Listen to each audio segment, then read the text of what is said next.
Want to watch football without the restrictions of blackouts or cable? Check out expressvpn.com to help you get access to all the live games. Sign up today using the link in the description to get 3 free months.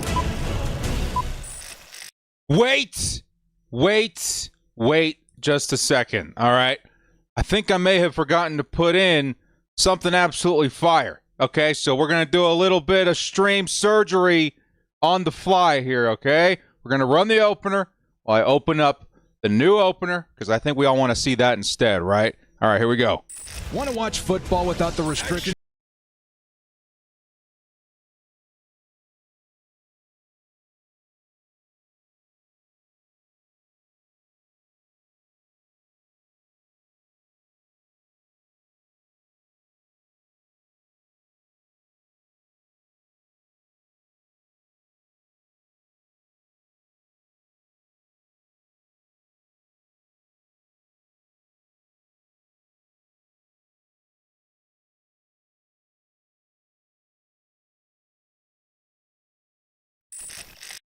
Yoda Bolt fam! Yeah, okay, yeah. So as you guys know, OBS has a whole bunch of different scene collections, right? Forgot to put it in the live one, but we're here now. What do you guys think of that, huh? I think it's a pretty cool one. I saw so many people in the comment section every single week, like, we have to update. I'm like, we're waiting for the new, you know what? Fine. We'll grab what we can find. We're going to put a new update out there for the opener. I think it actually turned out pretty fire. What's going on, everybody? It's the director. Season finale of Sim Sundays is here. I can't actually believe it, man. It feels like yesterday that the draft had finished up. We were getting some new, current rosters in Madden 24 to work with on the Sim series, and all of a sudden we're here towards the end of July waiting for training camp, which, man, I'm so excited to go, dude. I'm worried about the whole flight situation, by the way. We'll explain that during the stream. But here we are, man. Rounding the corner to one of the biggest parts of the offseason, training camp.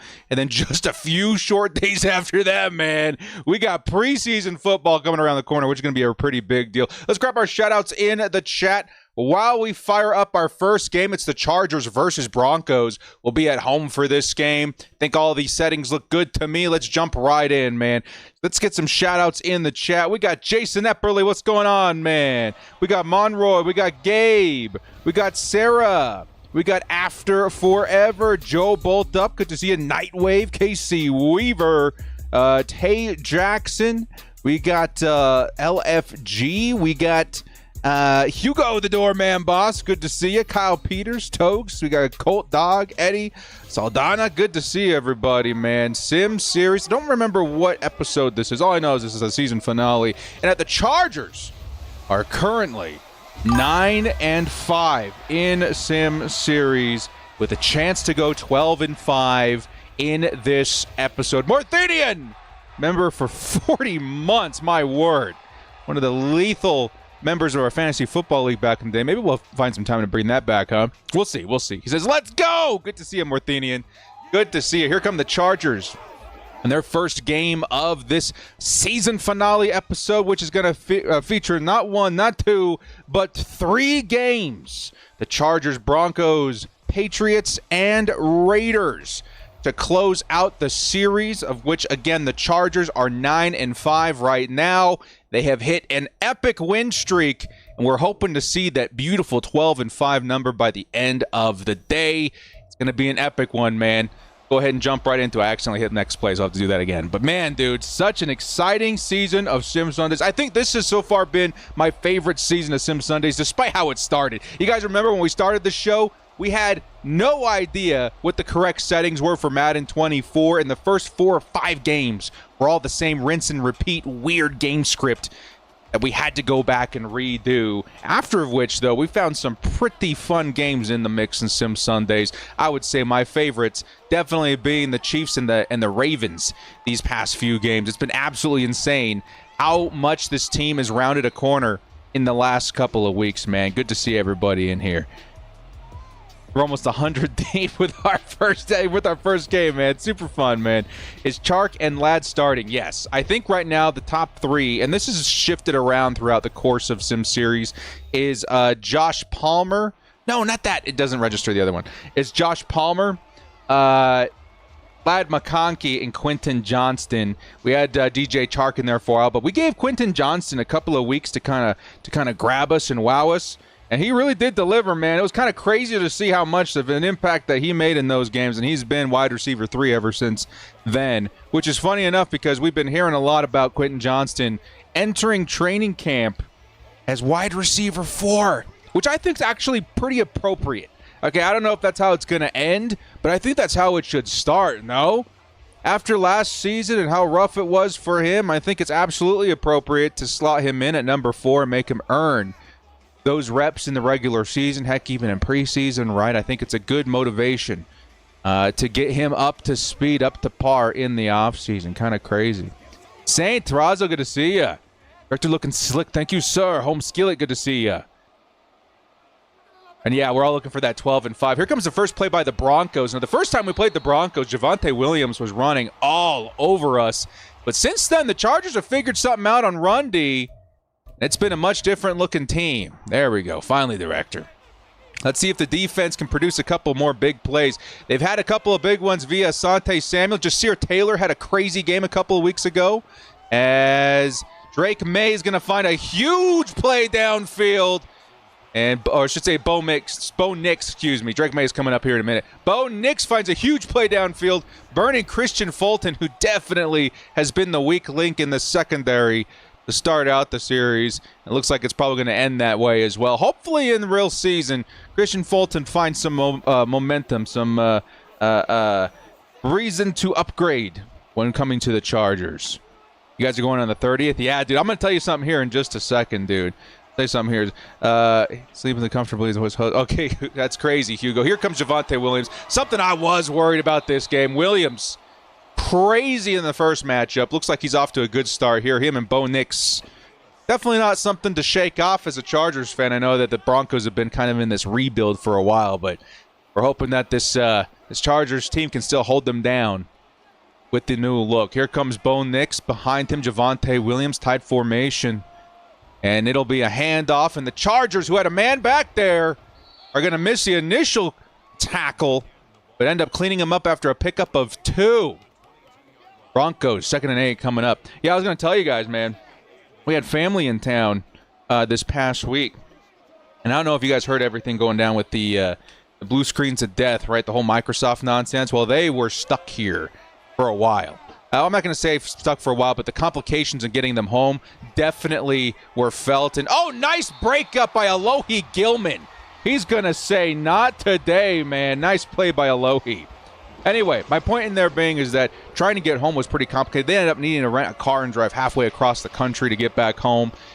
I'm worried about my chances on Thursday. I'm not going to lie. I'm flying up there Thursday to Los Angeles, and I'll be spending the weekend there. Oh, man, dude, I'm hoping that my flight didn't have any complications as Bo Nix is going to go down. It's Dayan Henley with a sack, baby. The Chargers defense making a couple of big plays, and that one makes it a little bit tougher of a field goal for the Broncos. Is it McManus still the kicker?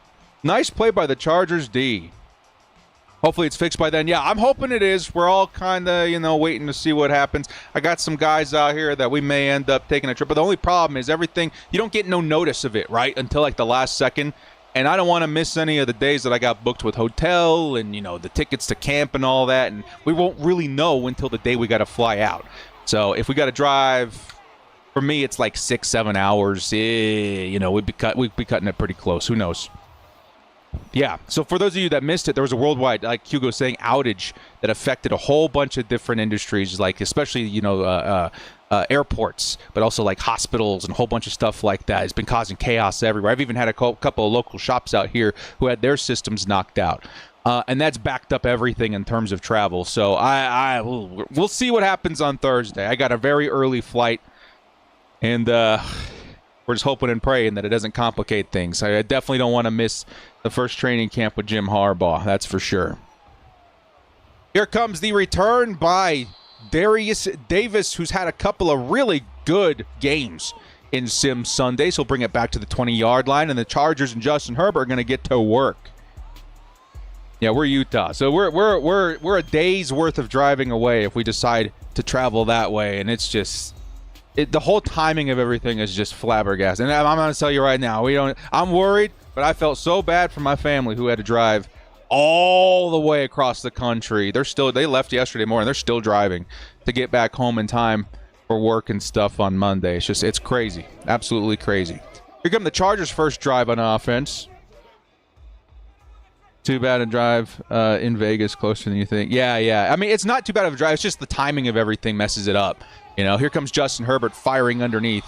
He's going to hit Hayden Hurst, who's had a great season. I wish there was a way for us to record stats, right, in terms of like an ease of access for a custom season. I know they would never do that in Madden because there'd be several people opting out of the new Maddens every single year.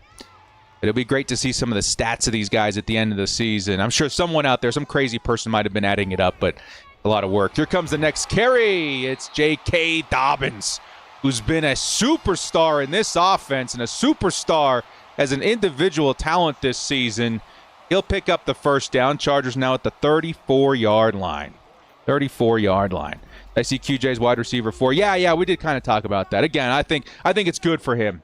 I think that he needs to be able to earn those reps and build his confidence back up after a really crappy year last season. Here comes J.K. Dobbins, shaking off initial contact, taking what was a 2-yard gain into a 5-yard gain. And the Bolts, decent play right there, decent effort, or great effort by J.K. Dobbins. They're looking at a 2nd and 5.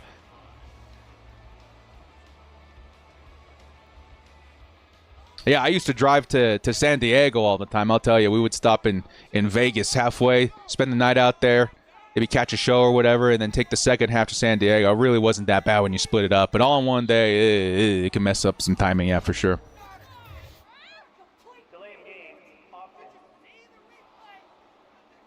What are my thoughts on the state? Oh, it's beautiful.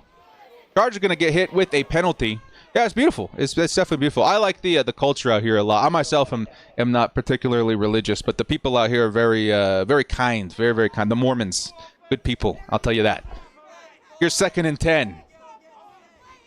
Justin Herbert firing, looking for a target. It's going to get picked off. It's Pat Surtain, the second, who's one of the cover athletes for today's game, or today's episode. Oh, man, Justin Herbert trying to fit that one in. Pat Surtain certainly not going to be one of the corners that lets a pass like that slide. He was trying to hit Josh Palmer, and the Broncos will get the ball right back. Oof.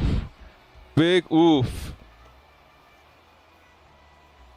Jamaica fan franchise in Madden. I've been thinking about all sorts of stuff like that. It just kind of comes down to time. Type 1 in the chat if you guys have been playing college football 25, man. NCAA 25 for all you old noggins. I don't know about you dudes. I don't know if that's going to kill Madden, right? I have been having so much fun. I hope that Madden can even come close to touching the gameplay of college football because, man, it's been a good time. It's been a real good time. I've been playing a ton of Dynasty the past week. I know my wife's been annoyed. I've been trying to fit it in as much as possible with all the family and stuff being in town. I got this little thing. Actually, I still have the box down here. I got this little thing called a backbone, right, from my phone. So I can play. I've been playing a ton of Madden or a ton of college football on my phone with that little controller. It's been a lot of fun. Here comes 2nd and 5 Broncos. He's going to hit his man in stride. That's Javonte Williams on the wheel. The Broncos are threatening. Ah, man, come on, dude. We're looking at a win streak here, man. We cannot lose the win streak to the Broncos. The Chargers are, what, 4 or 5 games deep in a win streak right now? Can't let the Broncos derail that. It's a 1st and 10 from the 26. Remember that drive to San Diego, miss leaving San Diego? Yeah, dude. Very beautiful out there.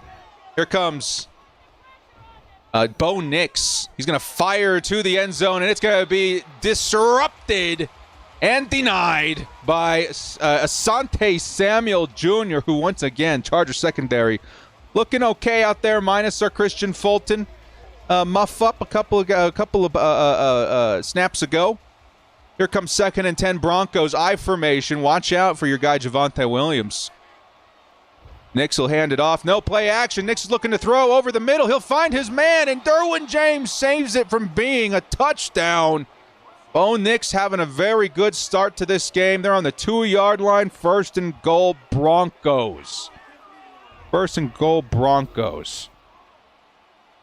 Don't have the game. Is it on PS5 also? Yeah, I'm pretty positive it's on PS5 as well. It's been fun, man. I mean, a lot of people... I've been poking around the college football Ultimate Team mode a little bit because I love Ultimate Team on Madden so much. I don't know if it's quite my thing on college ball. Nice denial there, Puna Ford. But I've been enjoying the heck out of Dynasty, dude. I went in. I think I started rebuilding, or not rebuilding, but just, playing Dynasty with the Utes for like, I don't know, 3 or 4 weeks in, and I was like, I want a little bit more of a challenge. So I switched over to Utah State. And then I'm currently rebuilding the BYU Cougars. Here comes the next carry. Javonte Williams almost got in there. 1 yard. Can the Chargers get a stop on the goal line, man? That would be pretty huge. Javonte Williams, a really tough player to stop in that situation. From the San Diego, the LA area, thought it might be more expensive. Yeah, it's way expensive. I mean, the further inland, like anywhere out there that you move, it's going to be cheaper, but it's expensive. And that's one big reason why Utah was an easy choice in terms of my family, was because of the areas out here are extremely safe, right? There's a lot of areas in Utah where it's just like you're not going to find any complications in terms of crime or stuff like that. And it's not as expensive. It's getting there, I'll tell you that right now. As my wife and I have been looking for a house the past couple of seasons, it's been getting there in terms of price, but it's very nice in terms of community. There's a touchdown, Broncos. We suspected Javonte Williams was going to have himself a day, and there he is. Bo Nix, Javonte Williams leading 2 successful scoring drives for the Broncos. It'll be 10-0 Broncos here early in the first half. Still 8 minutes to play in the second quarter. Whoo! What's up, Chase? Chase, I saw you on Insta. It made me laugh. My wife was like, what does he mean here's his sister at? And I was like, I don't know how to explain this joke without sounding crazy. That I was like, but you're from Alabama, so you guys have probably heard it all.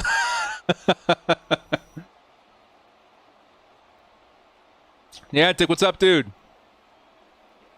So far, Broncos off to a really good start in our season finale. We're hoping the Chargers can slow things down here a little bit. Broncos offense has been pretty fired up behind Javonte Williams and Bo Nix, who's having himself a pretty good game. Yeah, Herbert interception. Masters of Auburn, tell Mrs. Director, bolt up War Eagle. Yes, sir. I played a couple of games as Auburn just to get her fired up while I was up there. She's like, hey, that's not fair. And then my brother-in-law, who was in town, is a huge Alabama fan. And he was just flabbergasted at the detail in college football in terms of not just the stadium, but like the environment that they build, right, with the chants and the mascots and the fans, and just like it's cool, man. I love college football 25. Here comes a big play. It's J.K. Dobbins, and Dobbins is gonna go all the way to the end zone. That's a Charger touchdown.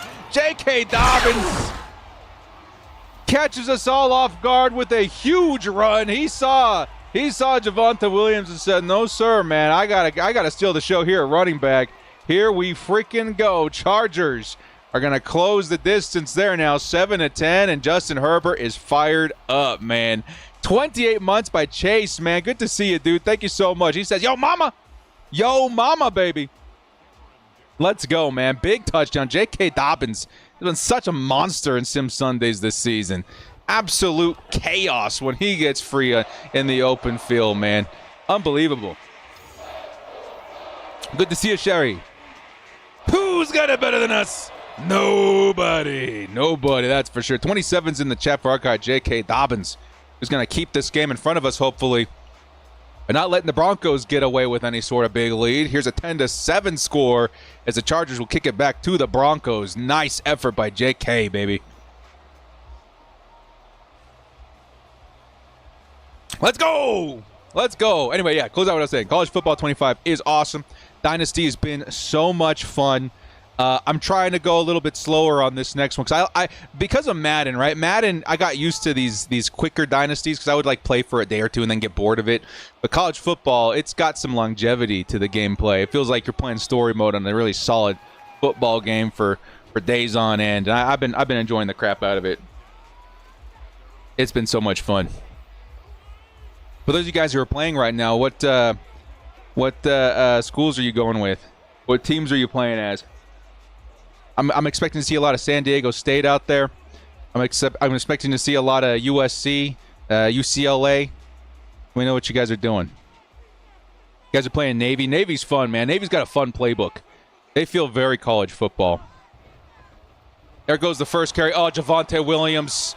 He's going to pick up the first down. We got to watch out for this dude, man. Of course, JK's out there putting in work for us too, but the run game on both teams has been very effective to start this thing out.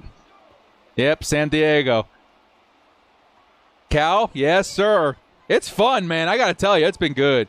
Really thinking of trying a football game again with the new college football. Yeah, dude, even if you're not a big college football fan, like, I'm not the biggest college football fan. Big play! Was that Joey? No, that was Morgan Fox with a 4-yard tackle for loss. And the Broncos are staring at a 2nd and 14 from the 30. Morgan Fox makes a big play.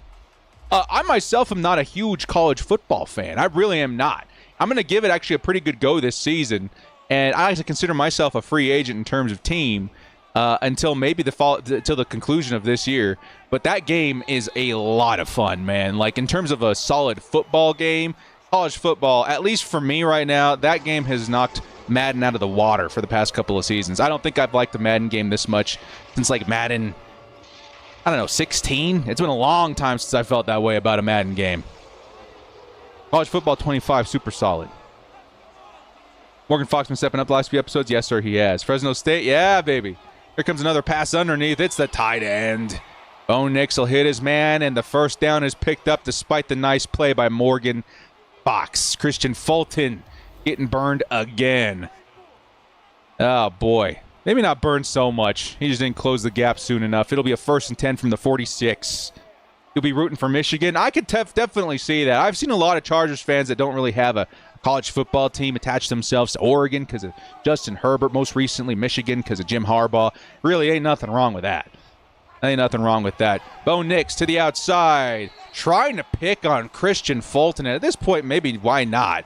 He'll pick up 4 yards. They are officially at the 50-yard line with 5:10 in the first half remaining. 5:10 in the first half remaining. Now, I'll tell you guys right now, as far as my fandom in terms of college football, since I don't have officially a team right now. I do have teams that I've followed for a while because of my culture out here.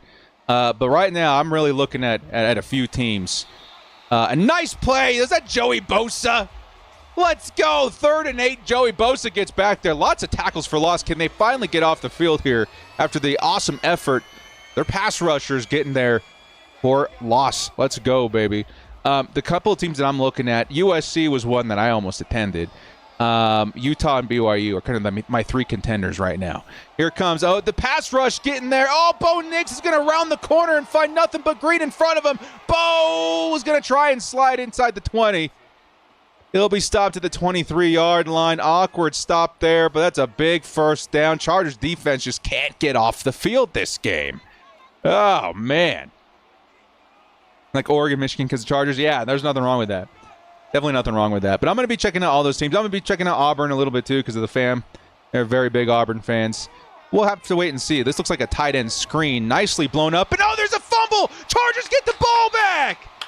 Oh, who forced it, man? Morgan Fox picks it up, but the Chargers, who are really struggling on defense, finally make a play. And it was, dude. Khalil Mack has been on absolute fire lately, man. That's a fumble for the Chargers. Forced fumble by Khalil Mack, recovered by Morgan Fox. Let's see some 52s and is it 53s in the chat, man? Absolute chaos out there, dude. Or 52, sorry. Absolute chaos out there. Chargers, edge rushers, one of the biggest, most impressive positions on the roster, goes out there, makes a play, gets the ball right back for Justin Herbert and company with 3:17 left in the first half. Here comes Dobbins, trying to wiggle his way to some space. It's going to be a tackle for loss there, 2nd and 11 at the 24. Jason with a $20 holla jumps in. He says, I just wanted you to have some extra cash for camp. I wish I could come, but I'm glad you could go enjoy your videos. Just have to wait until you release some vids. Thanks for all you do. Thank you so much, Jason. $20 holla, big love. And absolutely, we'll keep you guys informed as much as possible while we're out there as JK is going to pick up a yard. 3rd and 10 coming up.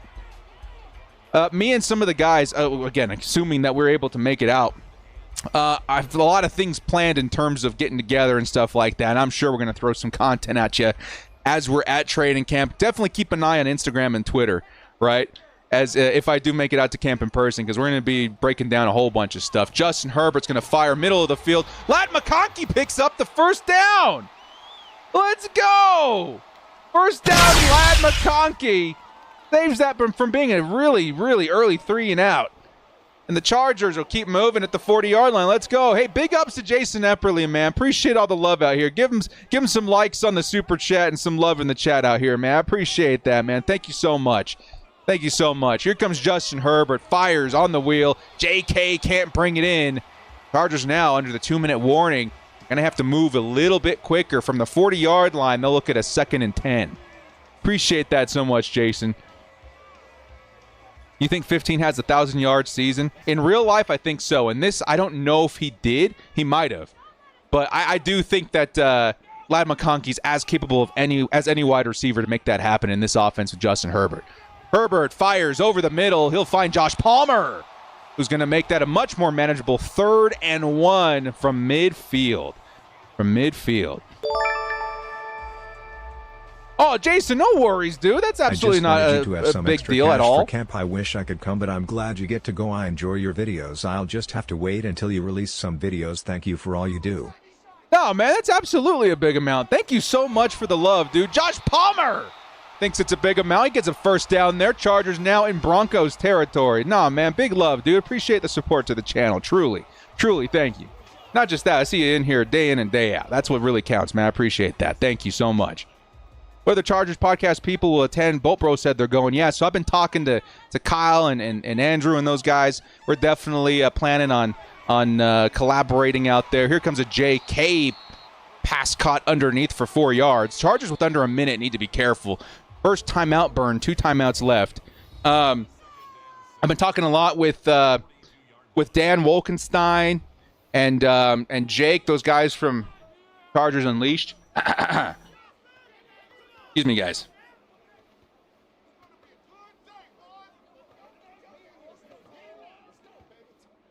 Whew. Been talking to Chargers Unleashed. Been talking to Michael McLean. Been talking to him a lot. And then I was trying. Oh, nice pass reception there by JK, who's having himself a day. I've been talking to Locked On. I don't know if they're going to be able to show up. And then I talked to Charger Chat as well. And I think one or two other guys are going to try and make it that weekend, too. Either way, yeah, lots of Chargers podcasters should be at training camp that weekend. And a lot of us are going to be hanging around together, too. Justin Herbert fires. Oh, he's looking for Ladd over the middle. Stearns is going to break it up, 2nd and 10 with only 30 seconds left in this drive, 30 seconds left in this half. Chargers could tie it up here, but a touchdown would be awesome. With 2 timeouts, it's definitely something you're going to want to shoot for. Did they discontinue Guilty as Charged on the Chargers channel? Don't seem to see them much anymore. I haven't seen them over there either. I have to assume that was probably the case. Here's a reception to the running back that's dropped, probably for the best. With 23 seconds left, that wasn't a much big of a play anyway. The Chargers can pick up a first down here. Let's keep going for that touchdown. If not, we'll take the 3 and try and get into the locker room tied up. My wife says I'm addicted to your channel. She says, I need like a group because I talk Chargers all the time. That is definitely the birth of this channel too, man. The inception, the spawn of this channel. Justin Herbert, he's going to be flushed out, fires to the sideline. Wise to not take the sack. Could have pushed us out of field goal range there. Instead, it's a 4th and 10 from the 30. Chargers should be able to tie this up with a Cameron Dicker 3-point attempt. Yeah, man, that's actually why this channel was born in the first place too.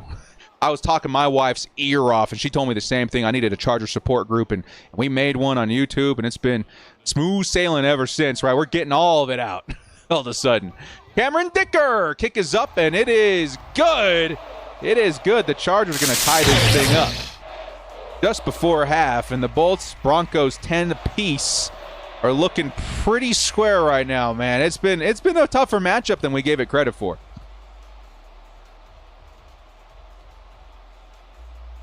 Gak isn't with the Chargers anymore. They had a 1-year contract. They're back on their own content. Okay, cool. There you go, guys. The explanation for Gak. The guilty boys flying solo again. He's a crazy Bears quarterback and never had a 4,000-yard passer season, 30 yards passes in once. Yeah, it's absolutely insane. I have to assume that Caleb Williams is going to be the first to etch his name in Bears history as a quarterback to do that. The question is, will he do that this season, or will it take a couple of years? He's got such a good supporting cast, though. I wouldn't put it past him to break that record this season for the Bears, that franchise record. Definitely wouldn't put it past him.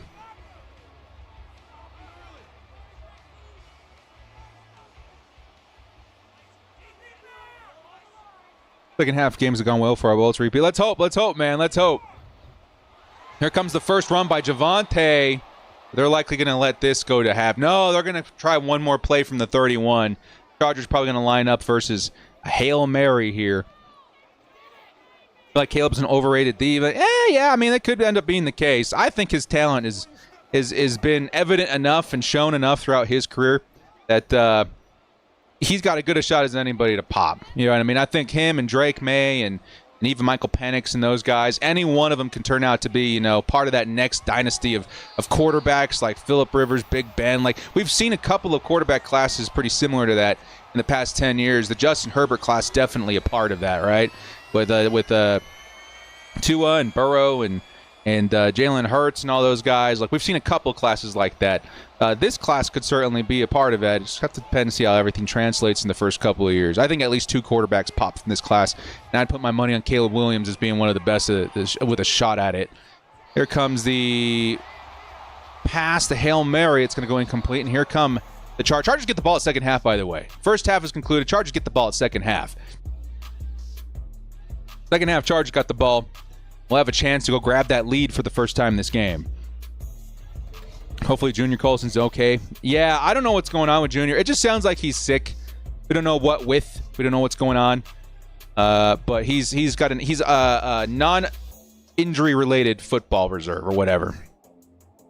Non-football injury related reserve. So he'll be out until he's better. Don't know if he's sick with a cold or the vid or whatever, but that's where he's at.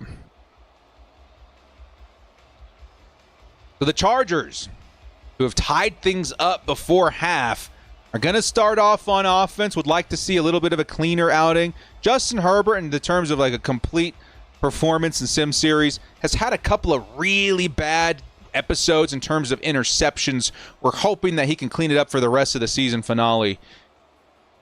Keep the ball in our possession as long as possible. Which of the new Chargers acquisitions this season do you think is most likely to have a breakout season? In terms of acquisitions this year, honestly, I've been harping on the J.K. Dobbins train like crazy. I mean, Sim Sundays it's easy to get us pumped because of what he does in the Sim Sundays, but that has nothing to do with real life football, right? And even there, I'm like, man, if J.K. can just stay on the field, if Ben Herbert can help him figure that part of his game out, I think he could be like a top 5 running back in the NFL. I think pretty firmly, if he's healthy, he's a top 10 running back in the NFL. But I really think the potential of him in this offense could be insane. That's kind of where I'm at. And yeah, a lot of people like Disley too. I know Matt Money's really huge on Disley, which that would be super exciting as well if we get kind of a budget George Kittle on the team via free agency.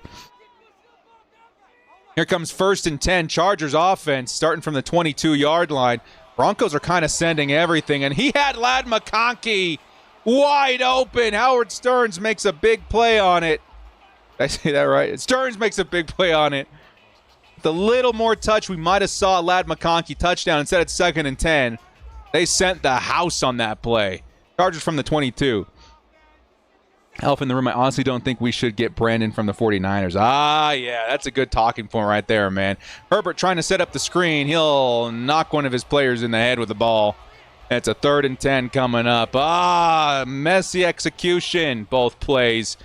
Chargers need to clean it up, man. It's been a different momentum on offense sort of game today. Been a lot smoother sailing the past couple of weeks. Zach Wilson riding a little bit of bench over there. 3rd and 10 for the Broncos. Defense, I should say. Chargers offense needs a conversion here. Has a little bit of time in the pocket. Justin's going to take off. Can he make the first down? He can! Justin Herbert makes it happen on the ground.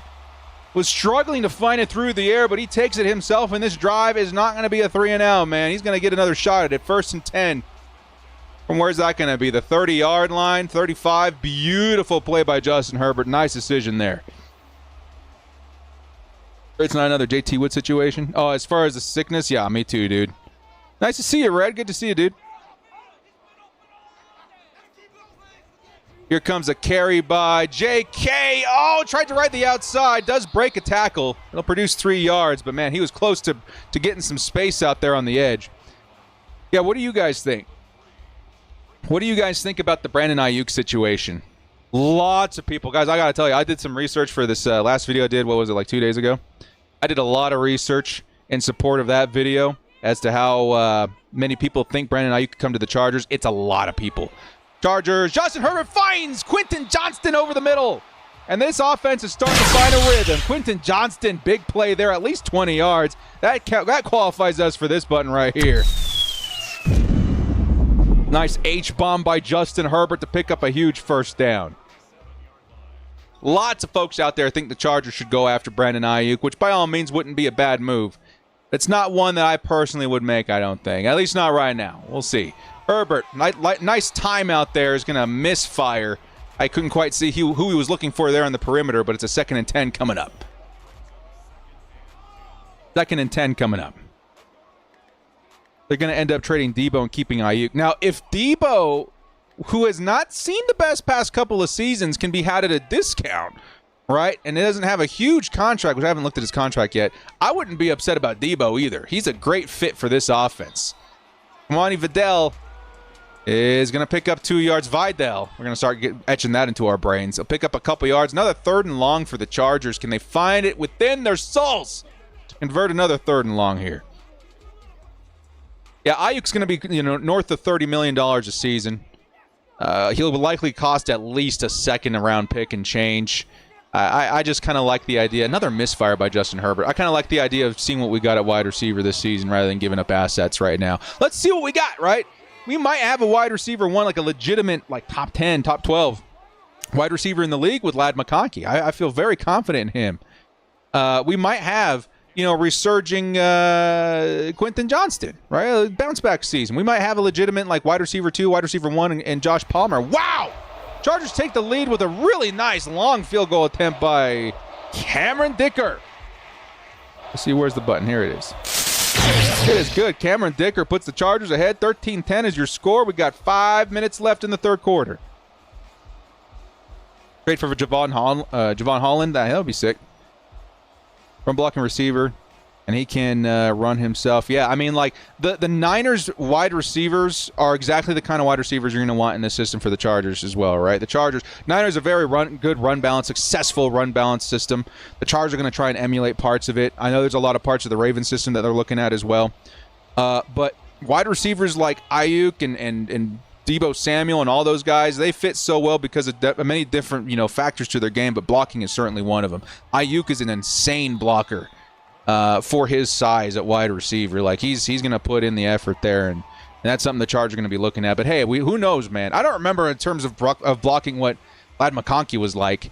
But who knows? If the Niners are forced to move on from one or more receivers, I think the Chargers would definitely be contenders to pick them up. But right now, I just think it's too expensive for Ayuk. That's kind of where I'm at. I want to see where the receivers are right now. And if we're going to take a shot on a receiver from San Francisco, I would prefer if it's Debo, if it's more of 3rd or 4th round pick with a much cheaper contract than it is than Ayuk at this point. Here comes a run up the middle. Chargers do a great job at closing that one. It's a 2nd and 10. And the Bolts defense looking to make another play after the Khalil Mack strip fumble in the 1st quarter. We got to do what the Packers are doing at receivers. What the Packers are doing in terms of all these young guys and then mainly featuring their tight ends, yeah, actually it's not a bad idea. Here comes the pitch, and look at Khalil Mack. Ears were burning. He said, we forced the fumble last half. We're going to go ahead and get a huge tackle for loss here. Khalil Mack is wanting that next game ball, man. Who got the game ball last game? Was it JK? I don't remember. I think JK ended up getting one of them. I know Jasir Taylor got one. I think Khalil Mack wants another game ball. Here comes 3rd and 14 for Bo Nix and the Broncos. Got to watch out for that seam receiver. Bo Nix, lots of pressure, and it's going to be a screen. Ultimately cleaned up by Derwin James. It's a 4th and 8, and the Chargers get a nice stop here. Let's go up by 2 possessions now, man. 3.5 minutes in the third quarter. Let's go up 2 possessions real quick. Totally agree. We don't need him. We need defense way more than a receiver. I would say, yeah, if we're going to go big signing, I would be looking at corner, I think, more than any other position at this point. Corner is, and maybe, I don't know, if we go big at any, maybe defensive line, you know. Those are probably the 2 positions I would spend up on. But other than that, man, I think I kind of want to run with what we got and see what we got in this system with the players that we got right now. Because there's a lot of potential everywhere, man. Like, this is why preseason is going to be so excited this season, or so excitable this season, because there's so much competition everywhere, all over the roster, that is really going to be the first preview that we get, training camp and preseason, of how this roster is actually going to look in the regular season. There's so many moving pieces, so many players that could have bounce-back seasons. There's so many players with a lot of potential in the system. We're just going to have to wait and see how it all shakes out. 2 yards for J.K. Dobbins on that carry. It'll be a 2nd and 8 from the 27. But yeah, I think mainly defense is what I would be putting my chips on as well. Go get a defensive lineman. Go get a corner. I really do think the Chargers should be like top of the list destination for them, and top of the list destination for the player in terms of Stephon Gilmore, man. I think he would be really good out here. Justin Herbert looking for a target, fires over the middle. He'll hit Lad McConkey. For a nice, what is that going to be, like 7 yards? We 3rd and 1 from the 34. Another $10 holla coming in from Jason Nepoli. Can't forget the little director. This is for him. You grabbing something at camp. Absolutely, my man. Appreciate that, dude. Jason, appreciate that, man. Thank you so much, dude. Big love. Yes, we're so excited to go to camp and give you guys a look at what's going on out there, too. Here comes a carry by Dobbins. Easy first down for him. It'll be a 1st and 10. Thank you so much, Jason. Give him some love in the chat there, dude. Give him some love in the chat there. We're going to be out there working, hoping that the flights and the travel and everything isn't too complex. But once we're out there, man, I'm so excited to see everything. I'm so excited to be able to share for the first time live, on Twitter or Instagram or whatever, like in real time, give you guys updates on what we're looking at and how our impressions are of the team. Super fun stuff. Here comes a 1st and 10 run, another 2 yards. Broncos finding a little bit of success versus the run all of a sudden. JK popped off for that one big run, has been kind of shut down ever since. Could be interesting. Thanks again so much, Jason. I appreciate that, dude. Thank you so much. I hope you guys are excited for training camp, too, in terms of just content and articles and all that stuff. I mean, as a fan, that is definitely something I looked forward to every July. Seeing, just consuming as much as I could as to what's going on at camp. Here comes an H-bomb by Justin Herbert, and he's going to find Lad McConkey! Touchdown, Chargers! Can you hear the whistle of the bomb drop? Boom!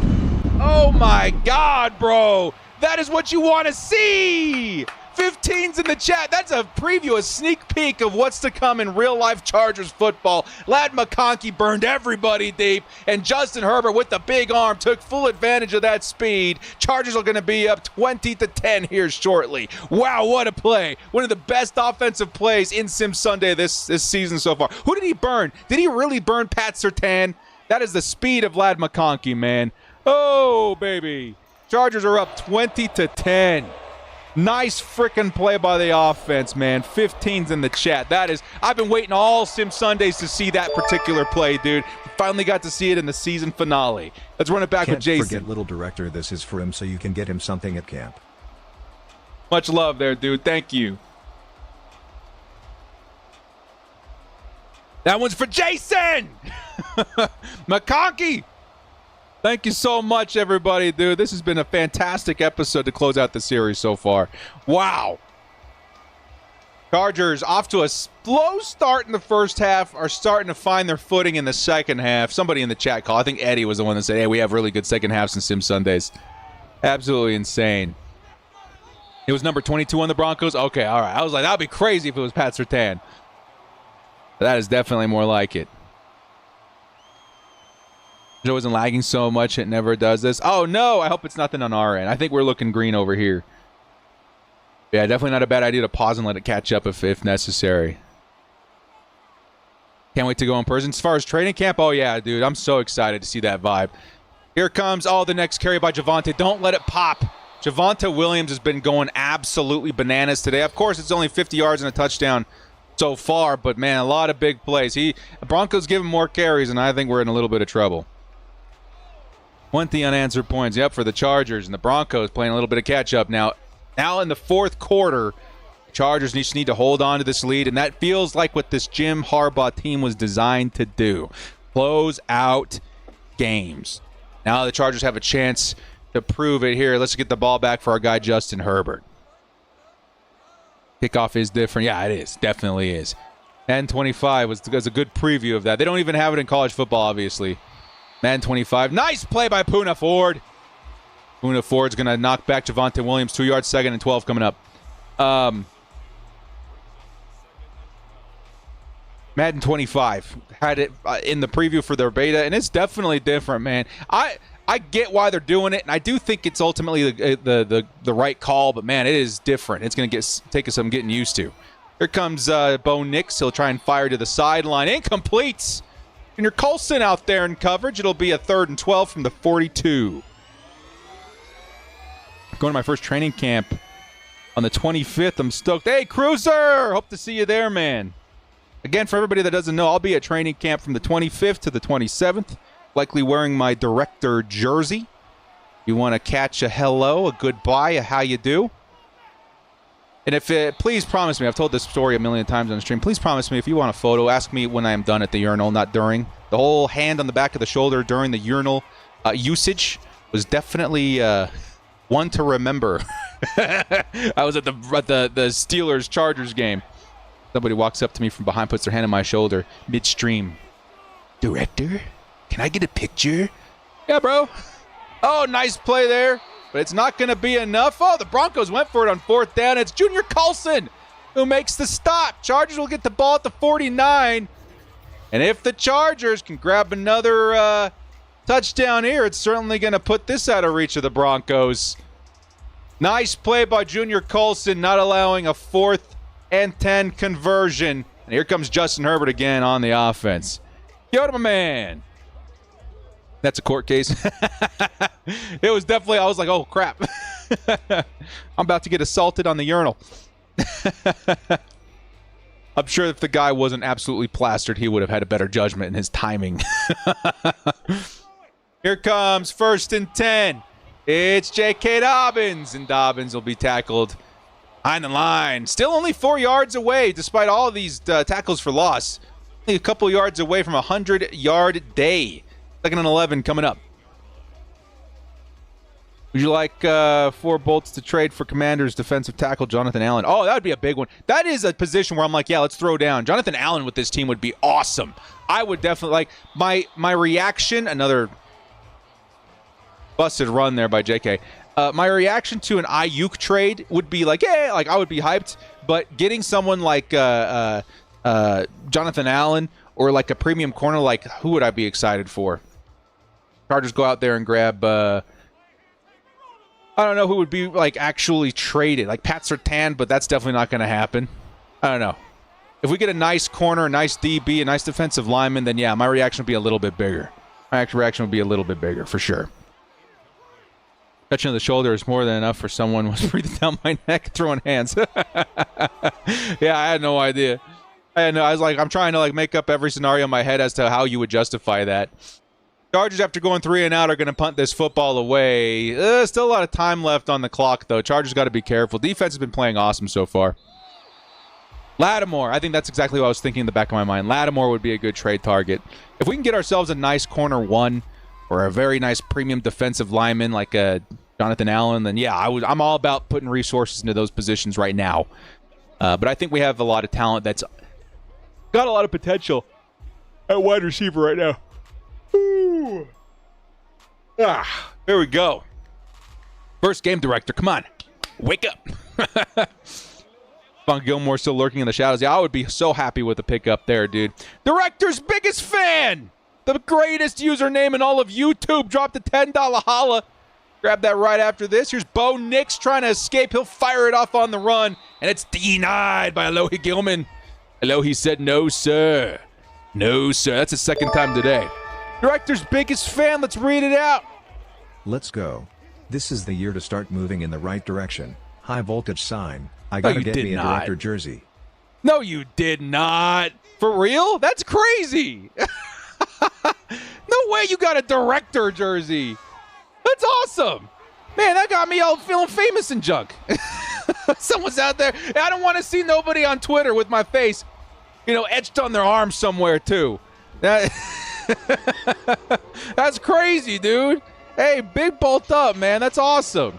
I'm super flattered, dude. Thank you. Thanks for the $10 holla, too. But that's crazy.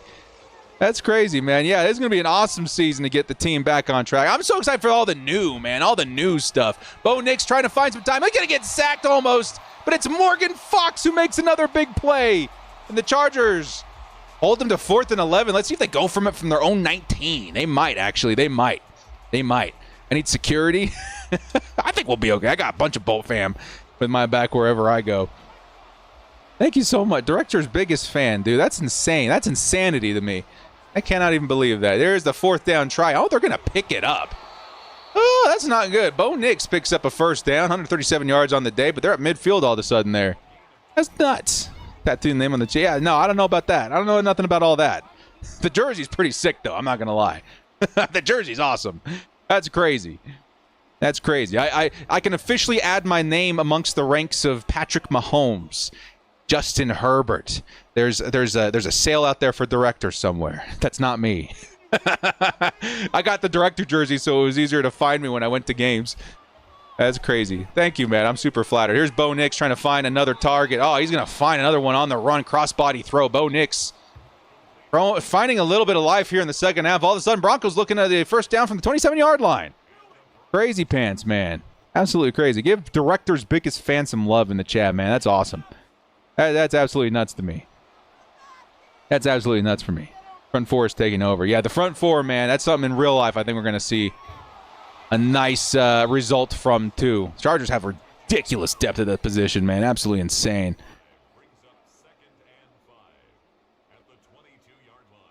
Here comes 2nd and 5 from the 22. You got shining on defensive side of the ball this season. I mean, honestly, Bosa and Mack, I think, are going to be one of the biggest things you'll see on this defense. And then all the pass rushers for sure. But as always, Derwin James has a shot at being one of the premium players on defense in the entire league. I think in this system in particular, he's going to be able to shine. Kind of crazy how the Brandon Staley defense was initially built for that, and they kind of went away from it after a year. Like, what happened? Derwin's by far one of your best players. All of a sudden, I don't know if he started falling off or what the case may have been, but they kind of moved away from it, had him playing up high a lot. I think there's an injury had a little bit to do with it, too. There's the underneath pass to their tight end, number 81. That's Bo Nix closing in on 200 yards. It'll be 2nd and 2 from the 9-yard line. A touchdown here makes the end of this game a bit more interesting. I had to go to home against this game that we're playing right now on Sim Sundays. Yeah, we're closing out the 4th quarter here, man. It could end up being a game by the end of it. Chargers were trailing and then all of a sudden grabbed the lead, and now all of a sudden we're looking at a 3-point lead for the Chargers. They haven't looked great their past few offensive possessions. We'll need a couple of 1st downs to help close this out. Can the Chargers make that happen? Because right now all of a sudden Bo Nix and Javonte Williams, even some of these receivers are finding some new life here late in the 4th quarter, and that's making me a little itchy, dude. Little itchy. Here comes the PAT try, and that'll give them a 3-point deficit all of a sudden versus the Chargers. Got to expect an onside kick here, too. Yeesh. Some football in my life. Can't get college football on PC. No! Wait, really? It's not on PC? Isn't Madden on PC? I thought for sure college football would come out on PC. That's crazy. Yeah, that's nuts. Get yourself an Xbox or a PlayStation or something too. I don't know. Some PC gamers are definitely just truthers, right, to that platform. I've played a couple of games on PC, but I'm definitely an Xbox kid. I'm an Xbox kid for my competitive games and a PlayStation kid for my story games. Love narrative games on PlayStation. I'll say that those two have those particular strengths. Bo Nix is another good Oregon quarterback. Yeah, it's another Duck Bowl. We'll get a Duck Bowl every season, a couple of times a year. With Bo Nix now, the quarterback for the Denver Broncos. You know when training camp starts? Yeah, it starts on Wednesday, early in the morning. I don't remember what time. I think it's like 9 in the morning or something like that, 9 or 10 in the morning, Pacific. And then it's going to run until that weekend, Saturday, And then I think there's more dates that have been posted on the website. I'm going to be attending that weekend, starting on Thursday. Here comes Justin Herbert, who's going to start by firing it off. Incomplete, looking for Ladd McConkey. McConkey and J.K. Dobbins have had a good day, but I think the Chargers looking to grab that first down early, especially with the 2-minute warning still in play here with 15 seconds left before that.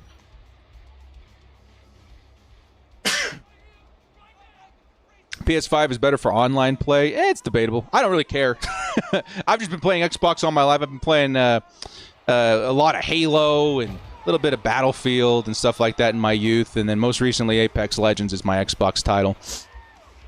Pretty good at that one, not to brag. But I play plenty of PlayStation as well, man. I play plenty of Helldivers on PlayStation. I just got finished with Midnight Suns. I'm right in the middle. Oh yeah, you haven't talked in a little bit about this, huh? I was trying to get advice on the next story game to play, and I've been lacking because I didn't want to have to go through the pain of old games. But I did go through and play the first 3 God of Wars.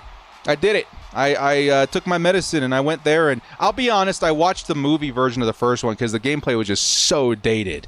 It was hard for me to stomach, but I played the second and third one, and I'm currently starting the fourth one, and it's been so incredibly good. Like, if there's something PlayStation just stomps out Xbox on, it's by far and away narrative games. Story games are so well put together on PlayStation, it's ridiculous. Here comes the next play here after the first down by Justin Herbert and company. Oh, look at that. Some space for J.K. Dobbins. And Dobbins takes it all the way to the 44. That's a first down, and more importantly, fresh set of downs with the Broncos only having 1 timeout. Ooh, that's pretty close, man. That's pretty close. That may end up being the play right there that makes it happen. Let's run it a couple more times with J.K. Dobbins and milk this clock, baby. Let's go. Here's with the first catch, first down. There you go, baby. What's my rank on Apex? I'm a master. Yeah, baby. Let's close this thing out. Closer game than we all thought it would be. J.K. Dobbins picks up another 2. That's the last timeout for the Denver Broncos. And, oh, man, what's that going to put him at? Going to be in and around under, like, 30 seconds. If they do get a stop, they'll have, like, under 30 seconds with the ball and no timeouts. Come on, baby. Yes, J.K. over 100 yards now on the day. Jason coming back with the membership. So on your prediction video will be 12-5 Sim Sundays. Could be the same. I see 12-5 for our year. Hey, I mean, who knows? The system, the schedule, everything wraps up to a good chance for the Chargers to hit double-digit wins, and maybe even more so in terms of 12-5, 11-6, or whatever. Like it's absolutely possible. Absolutely possible. 3rd and 9 coming up for the Chargers, though. They're likely going to take this all the way down to 2 or 3 seconds. And, yeah, that's going to leave the Broncos with just like 30 seconds or so if the Chargers don't convert here. Justin Herbert's going to look to throw, and he'll fire it off. And, oh, might have been a mistake. Might have been a mistake. Chargers should have designed something underneath a little bit quicker, a little bit easier. And instead, that's going to be a minute 4 for the Broncos to try and etch a comeback here late. From the 43-yard line, let's see what J.K. can do in terms of pinning him inside the 10. Ugh. Ugh. Here comes the... Nice! The punt is going to be inside the 10. J.K. Scott does a good job at putting that where it needed to be, and now the Broncos have a long field and under 1 minute to go to try and etch a comeback here. And you know what? The Chargers defense, I think, are up to the task. Thank you so much, Jason. 7 months, my friend. It's been an awesome... I know I've seen you here before, even well before that, man. I appreciate all the support there, dude. Big love out here, man.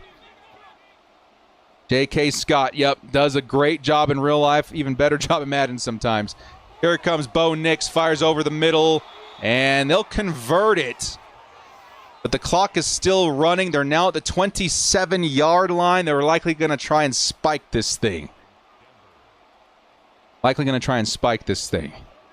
some reason, I feel like they won't use Palmer that much in the upcoming season. I think they will, just because he's a solid receiver, and I think Herbert's going to be looking more for him a lot. Here comes Bo Nix, fires underneath. It's Javonte Williams, who does produce a nice carry, but he's tackled in bounds. That puts the Broncos at just 20 seconds with 31 yards. And as we know, it's come against us a lot in this Sim series. Madden's very bad at clock management. And now with about, 10 seconds by the time they snap the ball, They're going to need a big play. Come on, Chargers defense. 9 seconds on the clock. Bo Nix looking. He's flushed out, fires, and it's out of bounds. 3rd and 6 coming up. We're looking at a Hail Mary look here for the Broncos. If you haven't played Red Dead, yeah, I played Red Dead Redemption 2, one of my favorite games of all time. Absolutely insane story.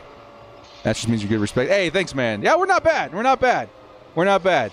I'm a caustic main, so I've had a lot of success in ranked. Here comes 3rd and 6. Bo's going to throw it as he's fired on, and it's incomplete, and that's going to do it, baby. That's going to do it. The Chargers are officially double-digit victorious organization. I don't know how to say it. We got double-digit wins, baby. Let's go. It didn't start that way, did it? At one point, the Chargers, I think our best record was 5-5 to start the year. I think maybe we were even 4-5 at one point. Chargers have climbed their way up to double-digit wins here late in the season. Only 2 games left, and we're on an epic win streak. Can we close out 12-5? I think it's definitely possible.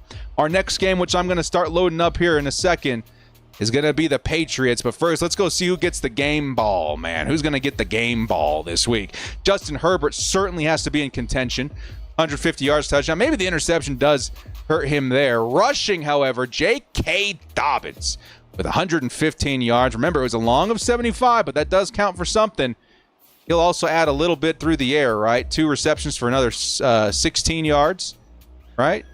Not too shabby. Josh Palmer out here with 21 yards. Ladd McConkey with 83 yards and a touchdown. He had 3 receptions this game. But defensively, I think we're going to find some nice contenders here, right? Let's see. As far as tackles are concerned, it was Poona Ford who had a couple of nice plays. I thought he had more tackles for loss. Let's see. It's Poona Ford. Yeah, 3 tackles for loss for Poona Ford. 2 from Morgan Fox. He had a couple of really nice plays. And then the sacks, we got Dan Henley out there. I'm shocked to see that he was the only sack. Looks like it felt like the Chargers defensive line was all over Bo Nix this game.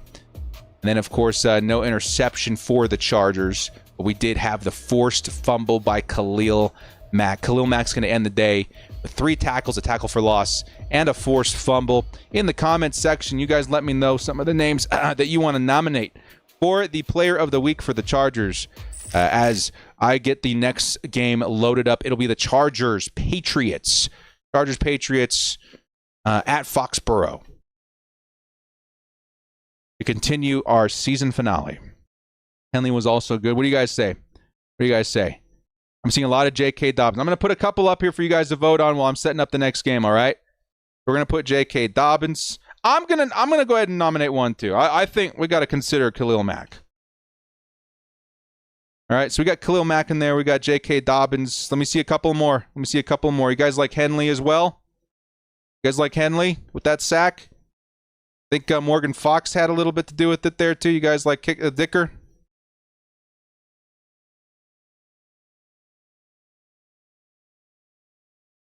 All right, I'll add one more.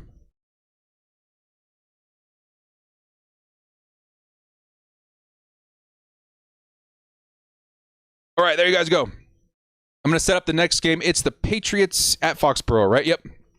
Patriots at Foxborough. I think these games are still up in the air in terms of primetime potential, so we may do the Raiders primetime. Definitely not the Patriots, though. Chargers playing this one away. Get the Niners offense and the Ravens defense. Cool.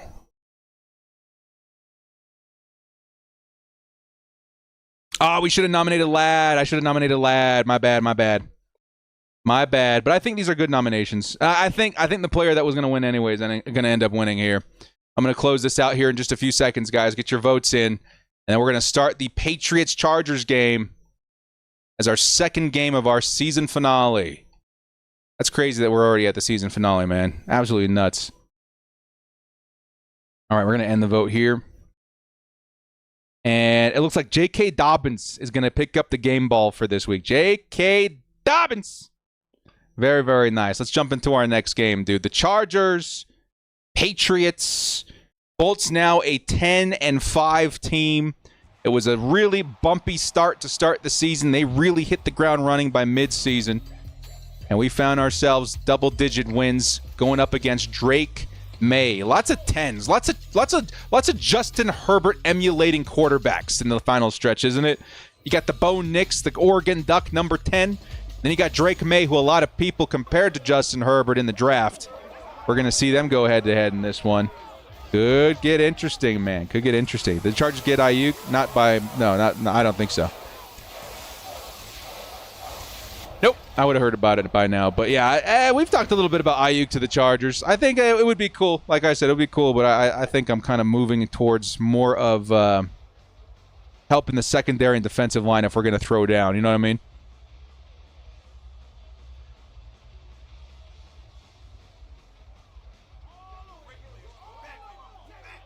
You playing fantasy this year, Director? I always play in a home league. I've been in the same league. I think this is our 12th year right now. As far as like an online thing with fans, we'll see. It's a little tedious to organize, but we'll see. We'll see. Here we go, baby. Forget Big Mac is a Jag now. Yes, he is. Yes, he is. You got Drake May out here, which I think Drake May was one of those quarterbacks I was a little higher on than most people. Of course, getting drafted by the Patriots that high is certainly going to back that up. But a lot of people, Jaden Daniels believers, some Michael Penix believers.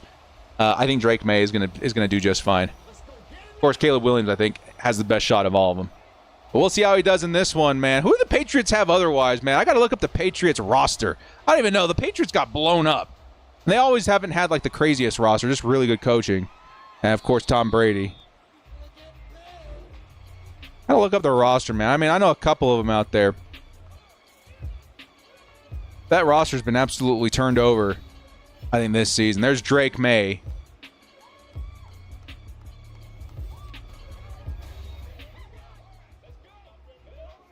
Go by position here. All right. They got an okay line. David Andrews. Who are their corners? Christian Gonzalez, that's right. Jonathan Jones is pretty good. Is Jack Jones now a Raider, right? If I remember correctly. I think he's a Raider now.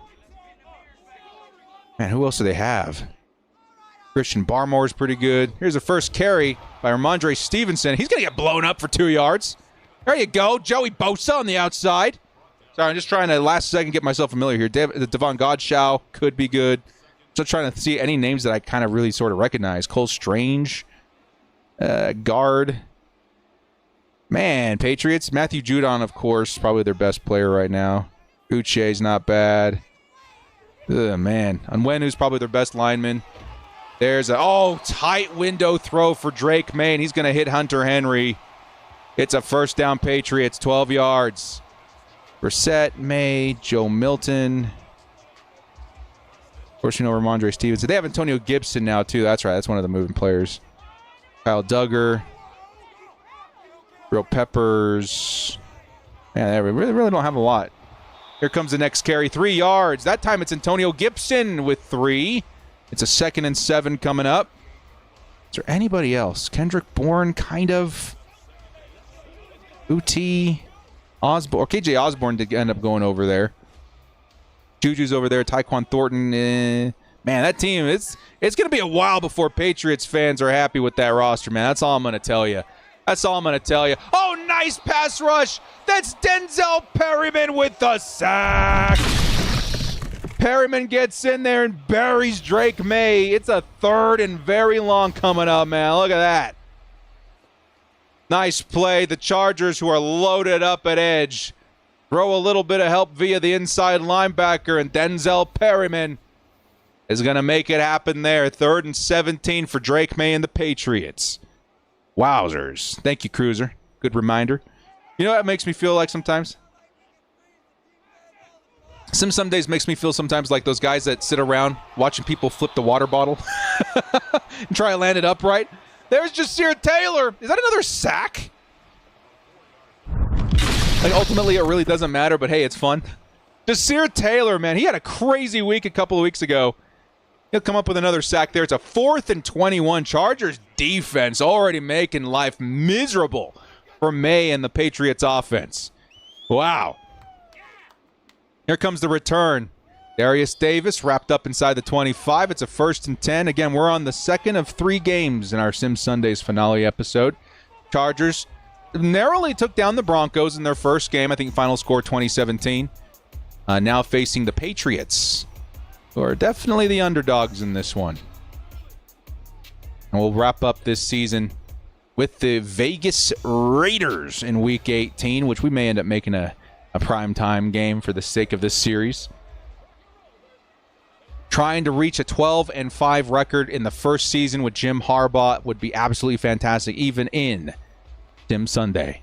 Never forget the year Madden when the Patriots had 90 most overall. It was a fun year. Yeah, I guess, that was a fun year. Where did J.C. Jackson go? I don't know if the Patriots released him or if his contract expired. And there's Lad McConkey with another first down. He had a great week last week. I do think the Patriots, they either released him or the contract expired. It may have been a one-year deal or whatever that they brought him back on. Actually, they adopted the Chargers contract, didn't they? It could have been, just a straight-up release. I don't know. Here comes a carry. It's J.K. Dobbins with 1 yard. Chargers at the 42. All the Chargers content creators should do one amongst each other. To do one what?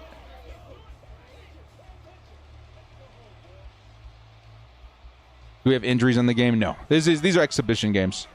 So I'm just catching up with some of these chats here, guys. Here comes Justin Herbert, 2nd and 9, fires over the middle. He'll find Quentin Johnston. That's another big first down. And QJ, he's had like 2 or 3 really good weeks. Outside of that, just a couple of solid plays here and there, which is something that we can definitely try and count on him for this time. Yeah, baby.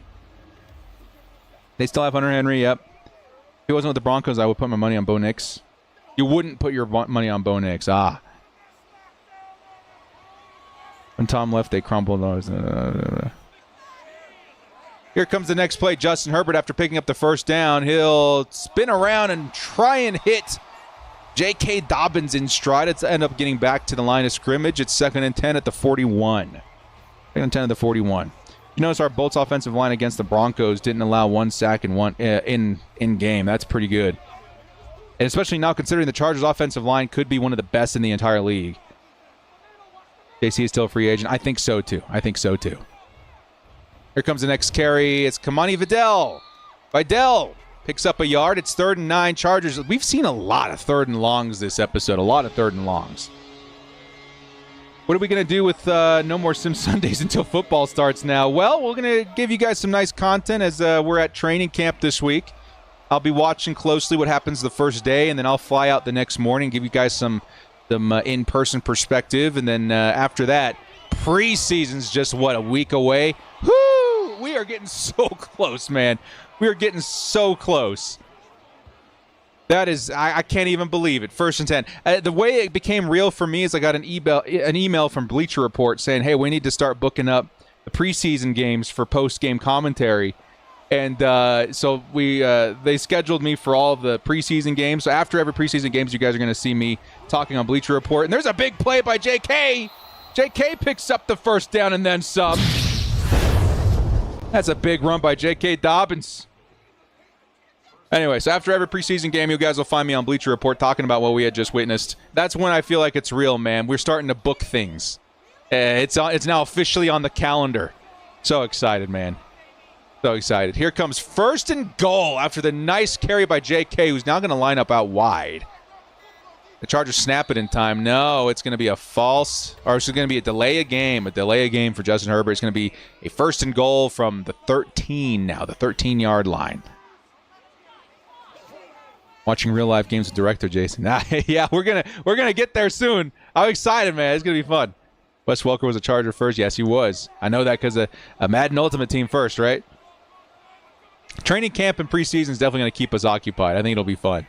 Justin Herbert finds his receiver, and it's knocked away. 2nd and goal with 5 seconds left in the first quarter. Like the Falcons. Starting August 9th versus the Seahawks in preseason. I was so excited, man. So excited. Surprise overperformer and surprise underperformer at training camp. That's a good question. Good question. Let me think about that. Here comes Justin Herbert. He's going to fire to the end zone. He's almost going to get the tie. I thought he had it. 3rd and goal. I thought he had it. Oh, Hayden Hurst drops a big one. It was a tight throw. Tough catch.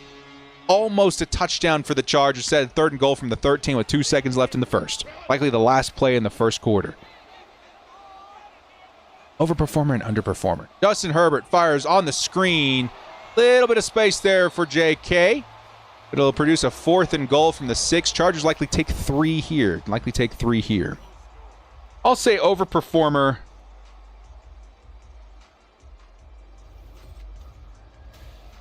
Praise Alatoke. I think that's how you say his name. Alatoke, right? I think he'll be our overperformer a little bit. I think that speed is really going to throw a lot of people off. And of course, speed. It's gonna look nice. It's gonna translate nice in a lot of situations, but really tough in a live NFL environment with how physical corners can be in our division. And then underperformer for me. Underperformer. So who do I think is going to do better than how they look in camp? Honestly, I think it's going to be the tackles. I think Joe Alt and Rashawn Slater and the offensive line, maybe they underperform a little bit because of the quality of our edge rushers. You can even say vice versa, the edge rushers too. I think that is a really nice iron sharpens iron kind of situation for those guys. So I'm going to say underperformers, maybe not even the starters. I think the starters they're not going to have any problem there. I think underperformer, maybe the backups like, I don't know, Alex Leatherwood and Trey Pipkins if he's on the outside and Sawyer, whatever they decide to do in terms of composition. I think the tackles may underwhelm a little bit because of just how good the depth is at edge. And that's what we're going to look at. Here comes the return by the Patriots at the 35-yard line. By the way, Cameron Dicker, he's good with a 3. After the game ends today, we should vote on an MVP of the Sim Series. That's a good idea. I like that. What's our record? Now the Chargers, after that last game, 10-5, hitting an epic win streak here. The late half of the season, dude. It's been insane. Of course, this schedule is not too bad this year. I've seen some easy schedules. I've seen some hard schedules in my time as a Chargers fan. This is one of the maybe smoothest schedules I've seen in a while. Here comes a nice run by Ramondre Stevenson. 10 yards and a first down from the 33-yard line. To remember what we all excited for Kellen Moore last year. I know, dude. What a blow up that season was, man. Nothing worked. Everything was getting completely obliterated.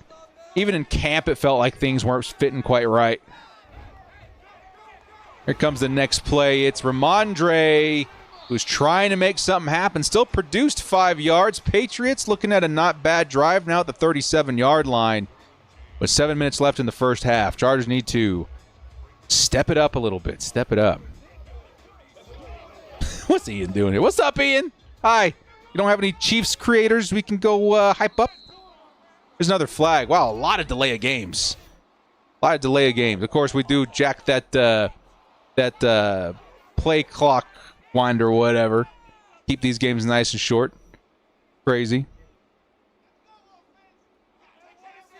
We'll see him being the practice squad.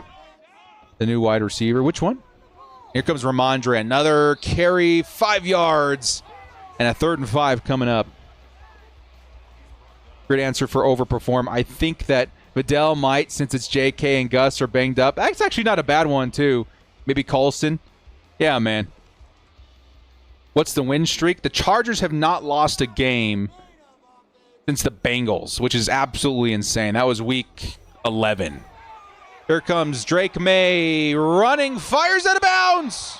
4th and 5, and the Chargers force a stop here. Let's get Justin and the squad back here on offense.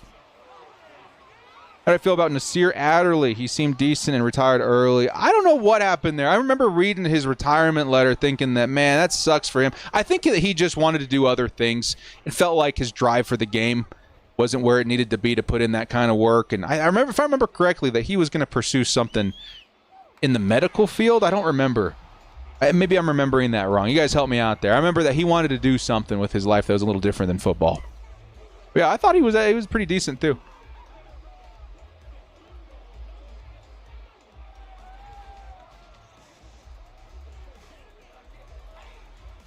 Sad for more, but everything blew up in our face. Yeah, it was just a series of unfortunate events every single week.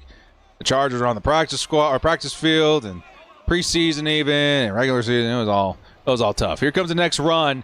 It's J.K. Dobbins. Dobbins will pick up a first down. Chargers at the 35-yard line.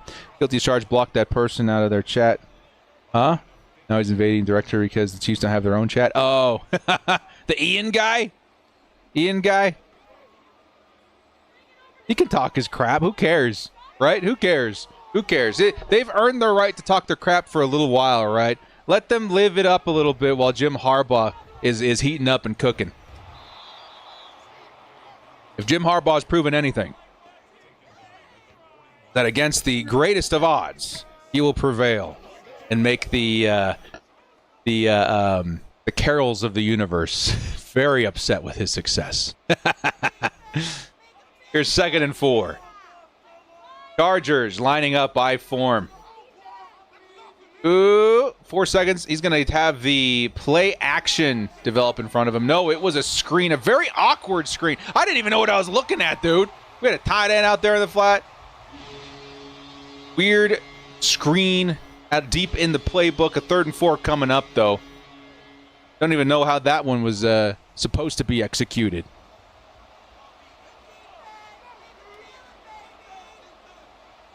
You guys should watch the Chiefs training camp. Why would we do that?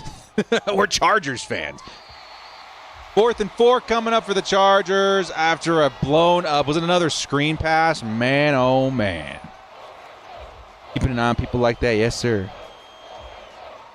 Every time I see one of those analysts grade the Chargers receiving rooms, yeah, I mean, again, it's fair in a certain way because, like, we don't really know, but Chargers fans kind of have a deeper perspective on the whole situation, right? I think, and it's unfair of me to chime in on Ladd McConkey as often, right? Because I was already so excited about his potential in the NFL before the Chargers were even sniffing him in the 2nd round. Many videos on how I was hoping to land him some way, some shape, somehow, and it ended up happening.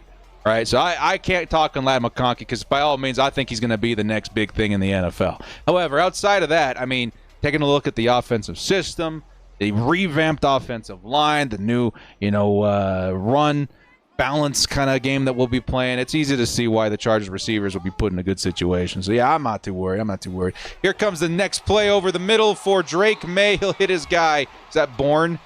A 1st down, Patriots. This game also a little tighter than we had expected going into the second half, or 4 minutes left in the second quarter, I should say. DJ Chark stack prediction. I'm thinking 600-800 yards, maybe 4 or 5 touchdowns. That's pretty fair. I would probably peg in and around the same, right? Like a modest season for a Chargers wide receiver 2, maybe wide receiver 3. Yeah, I would say if I were to put an official stamp in terms of like numbers, I would give him 640 yards, 3 scores. And I think there'll be important yardage in terms of what you ask for from an ex-receiver. I think he'll be just fine. Here comes the next play underneath. It's a 1st down, Patriots looking for, Jalen Polk. I forgot that's where he went.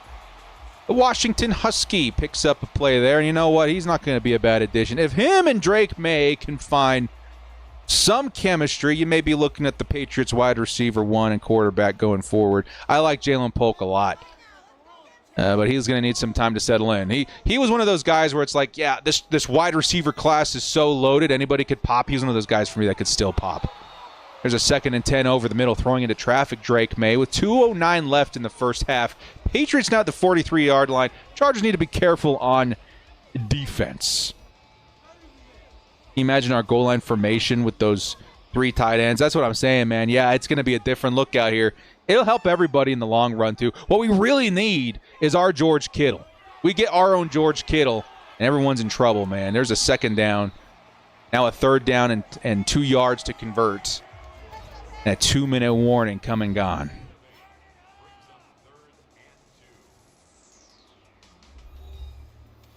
Answer this question. Has the Chargers ever won a Super Bowl? Man, that's such an easy cop-out, man. Can you come up with something a little bit more interesting, and maybe we'll start humoring the would-be, should-be, could-be insults in the Chargers chat filled with 200 people, you yahoo. I'm going to give you one more try, man. We'll give him one more try. Talk your smack, man. Think about it. Come back to us in 5 or 6 minutes. Do something that will blow our minds and put us in our place. Maybe, just maybe, we'll give you a pass. If not, man, we're going to have to send the doorman after you. Here comes the punt. Nice stop by the Chargers, though.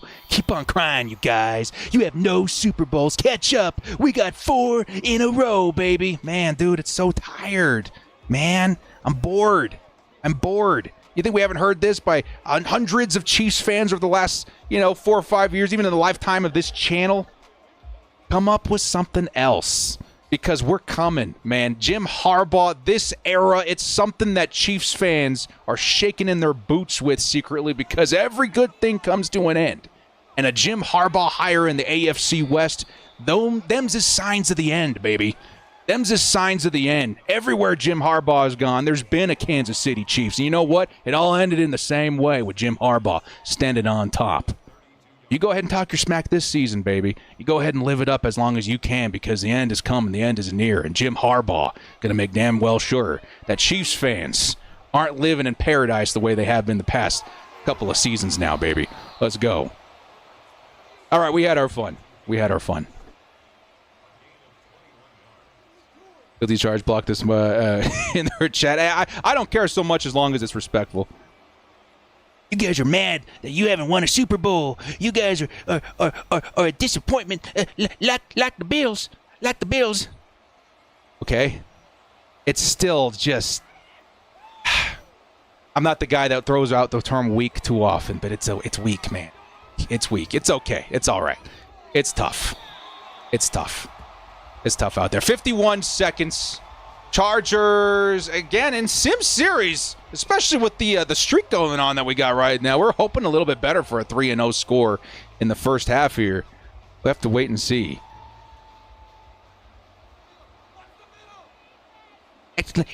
Acting like the Chargers haven't won a Super Bowl because they haven't. I'm sorry. I don't mean. I shouldn't make fun. I shouldn't make fun that way. It's just, it's tired. I'm tired, man. I'm tired. I've been doing this 5 years. We've been hearing all sorts of, and you know what? To be fair, especially in those games, right? Those games that we do get put down by the Chiefs, which I'm not going to deny that hasn't happened before. We let them talk their smack a little bit, right? Let them talk their smack a little bit. And they just won a Super Bowl, so they can talk their smack all they want. But I'm just saying right now, man, as a concerned Chargers fans, for the mental health of you Chiefs fans, prepare yourselves. That's all I'm going to say. Prepare yourselves. Because the history told us one thing, is that you guys got something to worry about all of a sudden. And Chargers fans have been very vocal the past several seasons. We know it, but we're kind of keeping it to ourselves right now. If we win with this with Jim Harbaugh, we'll have more wins than Brandon Staley. Most wins with the Chargers in his second year with us. Yeah, dude, that's what I'm saying, man. Jim Harbaugh, it's insane. It's insane when you go look at his track record. This is why all of us were like collectively freaking out. You guys remember that magical moment in time when all of us were huddled around our phones, refreshing Twitter like madmen, right? We're all just going crazy with the idea that Jim Harbaugh could choose us of all destinations to bring his NFL career back. A lot of us were in denial. A part of me was in a little bit of a denial, man. I was like, there's just no way that we're that blessed, right? It's been a tough franchise for a while, this Chargers team.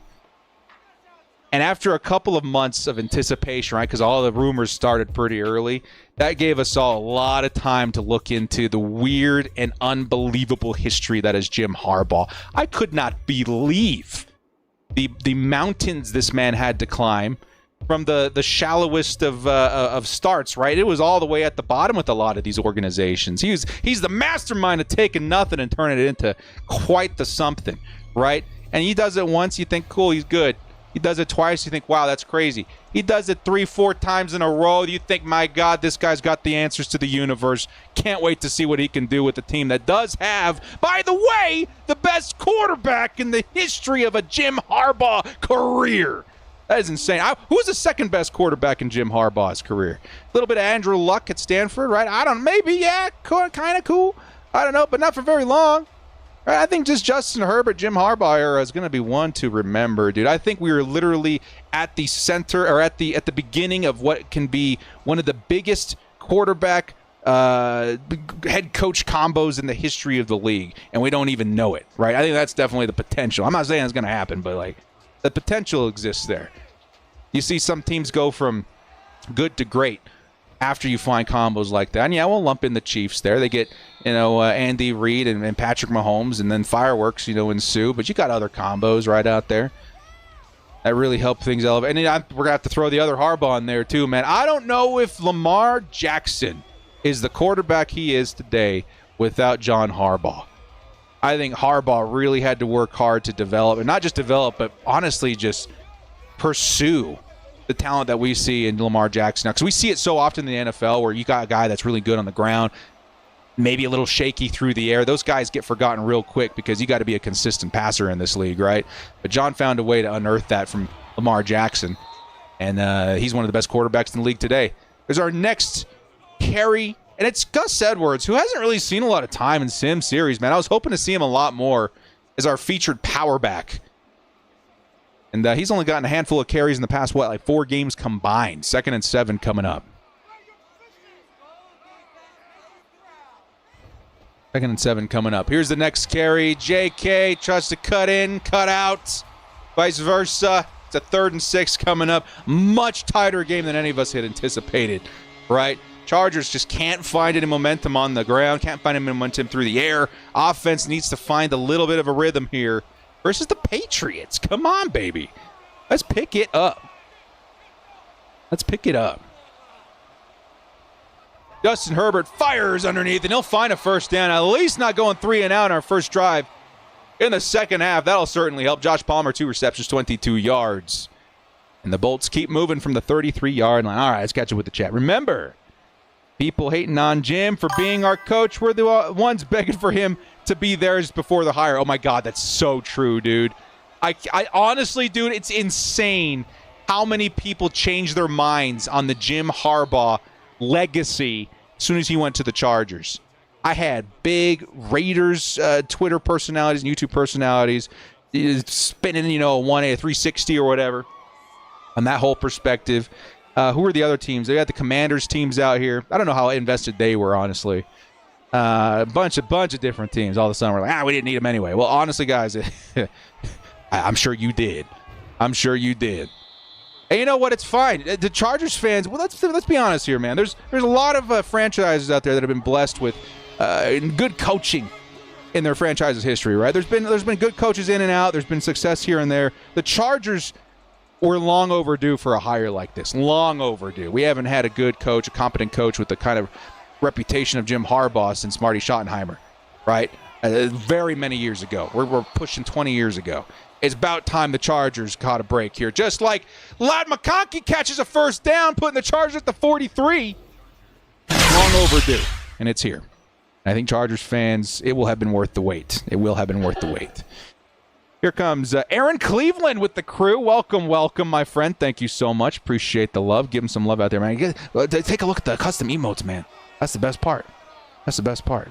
Get a bolt up in there for our guy, Aaron Cleveland. Here comes an underneath pass. Was that Josh Palmer?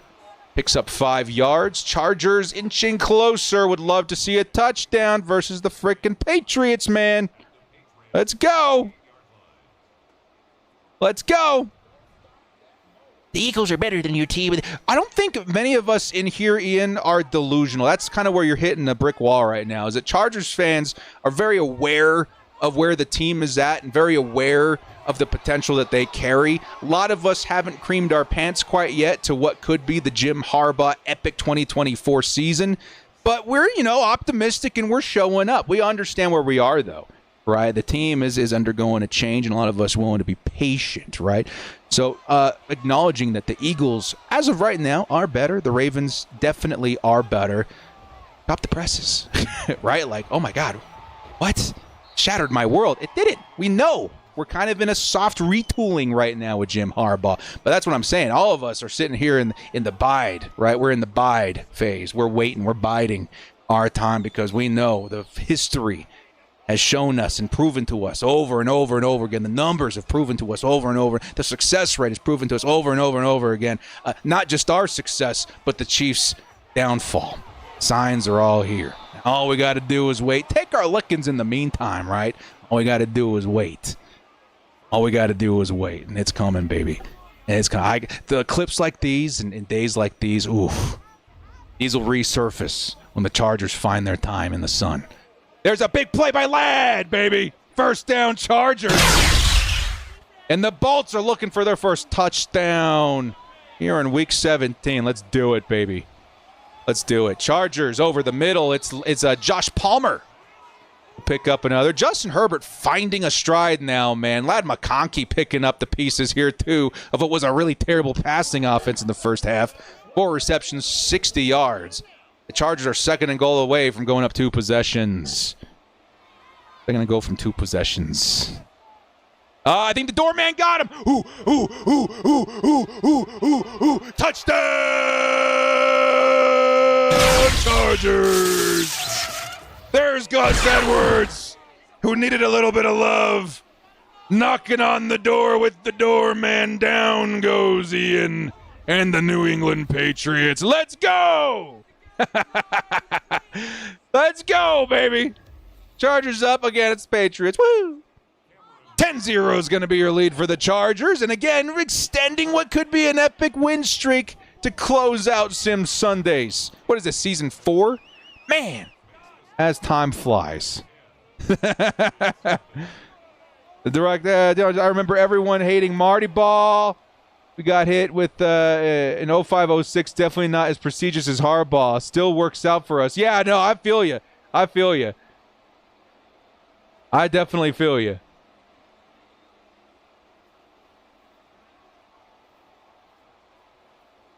Poor Ian. Poor Ian, man. It's all right. It's all right. We'll be praying. Yeah, Gus bust for 6, man. I'm glad he got his, because that's one thing in some Sundays I was hoping to see more that we didn't. And maybe it's because his playbook doesn't run a whole bunch of I form. But I wanted to see more Gus in those like 3rd and short situations, 1 or 2 yards to score situations, and we just didn't see that much this season. We're going to see that way more in the actual year. He's RB1 for right now, He's going to get a lot more work than he's seen in Sim Sunday so far. Patriots are going to start at the 27-yard line. 27-yard line. These fans weren't too humble before Mahomes. Remember that. I remember those times too, baby. I remember those times too. Y'all just wait, baby. Matt Castle's coming to get you your dreams tonight. I'll give you guys this. You got great barbecue. But outside of that, man, pre-Patrick Mahomes, it was a rough go of football minds clashing at the bar. I was like, I don't even have a rebuttal appropriate for the level that I would have to stoop to reply. Here comes 2nd and 4, and nice pressure. It's Dan Henley. Had a nice sack last game. It's 3rd and 4. 2 seconds left in the 3rd. Chargers would love another stop here. Was 24 hours too harsh? It wasn't a ban. It's fine. Again, he wasn't out here spitting anything, racist or disrespectful or anything like that. Like we have to ban half the people. And the doorman's seen his days, is all I'm going to say. The doorman has seen some crap. Here comes, it's Jasir Taylor. 4th and 15, and the Chargers get a stop. Boom, baby, that's another sack. The doorman has seen some dark days. I think they etched in this channel's history. Okay, I'm actually going to leave it the doorman. Hugo, I want your top 1 or 2 worst days in this channel's history to be a mod, right? What stands out to you is that was a dark day. There was a lot of bans handed out there, man. We were knocking heads for half the stream. I can psychically link with you, and I can already agree with you on one of those games. I know you're thinking of one of them the same as me. I know you're thinking of one of them same as me right now. Here comes the return by Davis. Or is that Kamani Vidal? No, it's Davis. 1st and 10, Chargers at the 33. I know you're thinking what I'm thinking, baby. 63-21 Raiders game was definitely up there. Oh, yes, it was. It certainly was. But I think there was still, even despite a historic loss to the Raiders, a division rival, there's still one game that stands at the top of my holy crap, I can't believe what's happening in terms of the craziness we're seeing in chat. I know there's one that we're linking on mentally right now. Here comes Justin Herbert, fires, and almost intercepted. Ooh, Herbert, you got to calm down, dude. We already threw a pick last game. It'll be 2nd and 10. Lucky that one isn't brought in. This year legitimately has to have at least 5 or 6 sacks in the Sim series. He really has, dude. They've been sending him like crazy out of the nickel. In the Sim series, at least. Justin Herbert fires underneath, looking for his running back. And it'll be 3rd and 7 coming up. Let's go get another touchdown. Put this one away, man. Put this one away. We're in the fourth quarter. Let's just put this one away. Why am I thinking Ravens? Yeah, the Jags is the other. Yep, the Jags game. That Jags game shocked the crap out of me. I could not believe the amount of not just because crap talk is fine. We've taken a bunch of crap in our losses here on the channel several times, right? We don't really ban for stuff like that. Smack talk is fine, but the amount of hate and the amount of personal attacks, and I mean, there's not much you can personal attack against Chargers fans, but they could see me, so they were poking fun at all sorts of things that ought not be poked fun at. Bunch of disrespectful, hateful crap, right? That was a day. I'm not even gonna lie, dude. And we weren't even all that big on the smack on the Jags, even that game, right? We're all like, yeah, it's the Jags, whatever. It's not the Chiefs, it's not the Raiders or anything like that. Dude, look at this man. He won it all, dude. 6 yards for JK. 52 yards on the day. That game was absolutely insane in terms of the disrespect. It was unbelievable. We had to stop the stream. That's right. It was getting all sorts of racist and sexist and all the ists, right? We're getting thrown into the chat. We had to shut it down. I couldn't do that to Doorman and to Tara and to Miguel and all those guys. There's our guy Gus Edwards. He's got more carries this game than he has the past 4 combined. This is Gus Edwards picking up a first. Absolutely unbelievable. Aaron Cleveland with the $5 holla. What's up, Aaron? Appreciate the love. Hey, welcome to the crew too, my man. Appreciate that, dude. Let's throw a couple more bolt ups in the chat for our guy Aaron, man. Thank you so much. Big ups, big ups. Here comes 1st and 10. J.K. Dobbins in the backfield. Justin Herbert. It's going to be a handoff. Dobbins trying to find space. Gets wrapped up. I think that's Godshall. Nice defense there. Devon Godshall with the tackle. It's a 2nd and 10 coming up.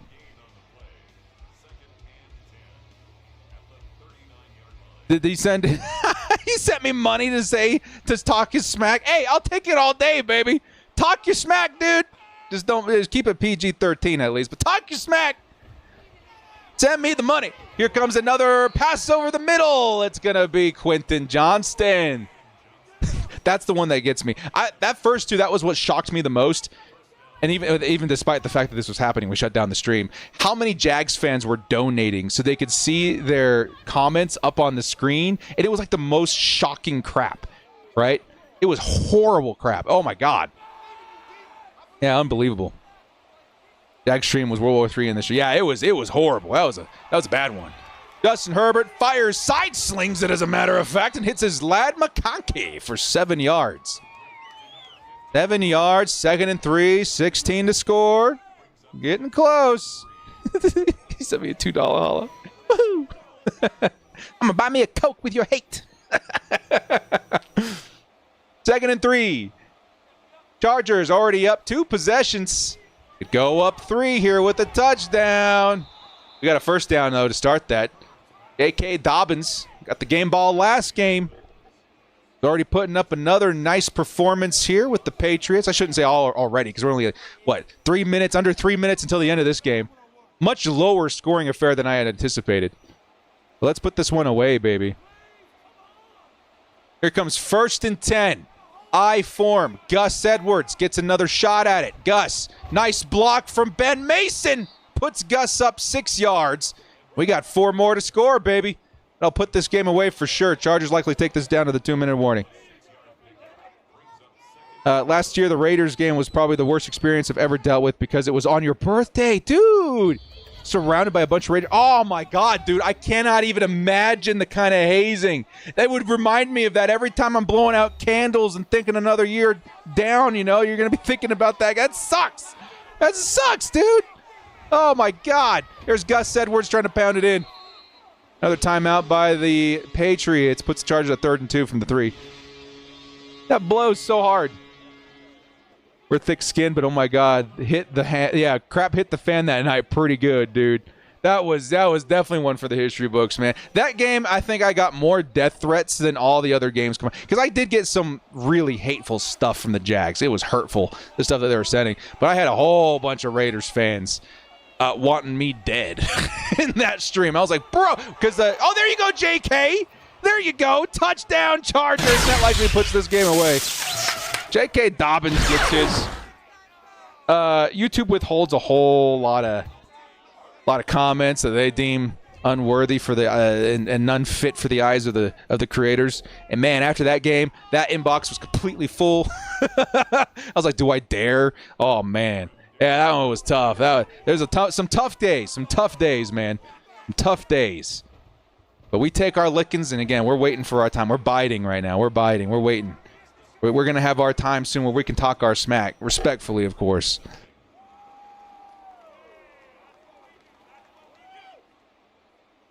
McConkey game ball this game. He's in contention, isn't he? We're going to catch some stats here at the end. We're just kind of rolling through the end of it.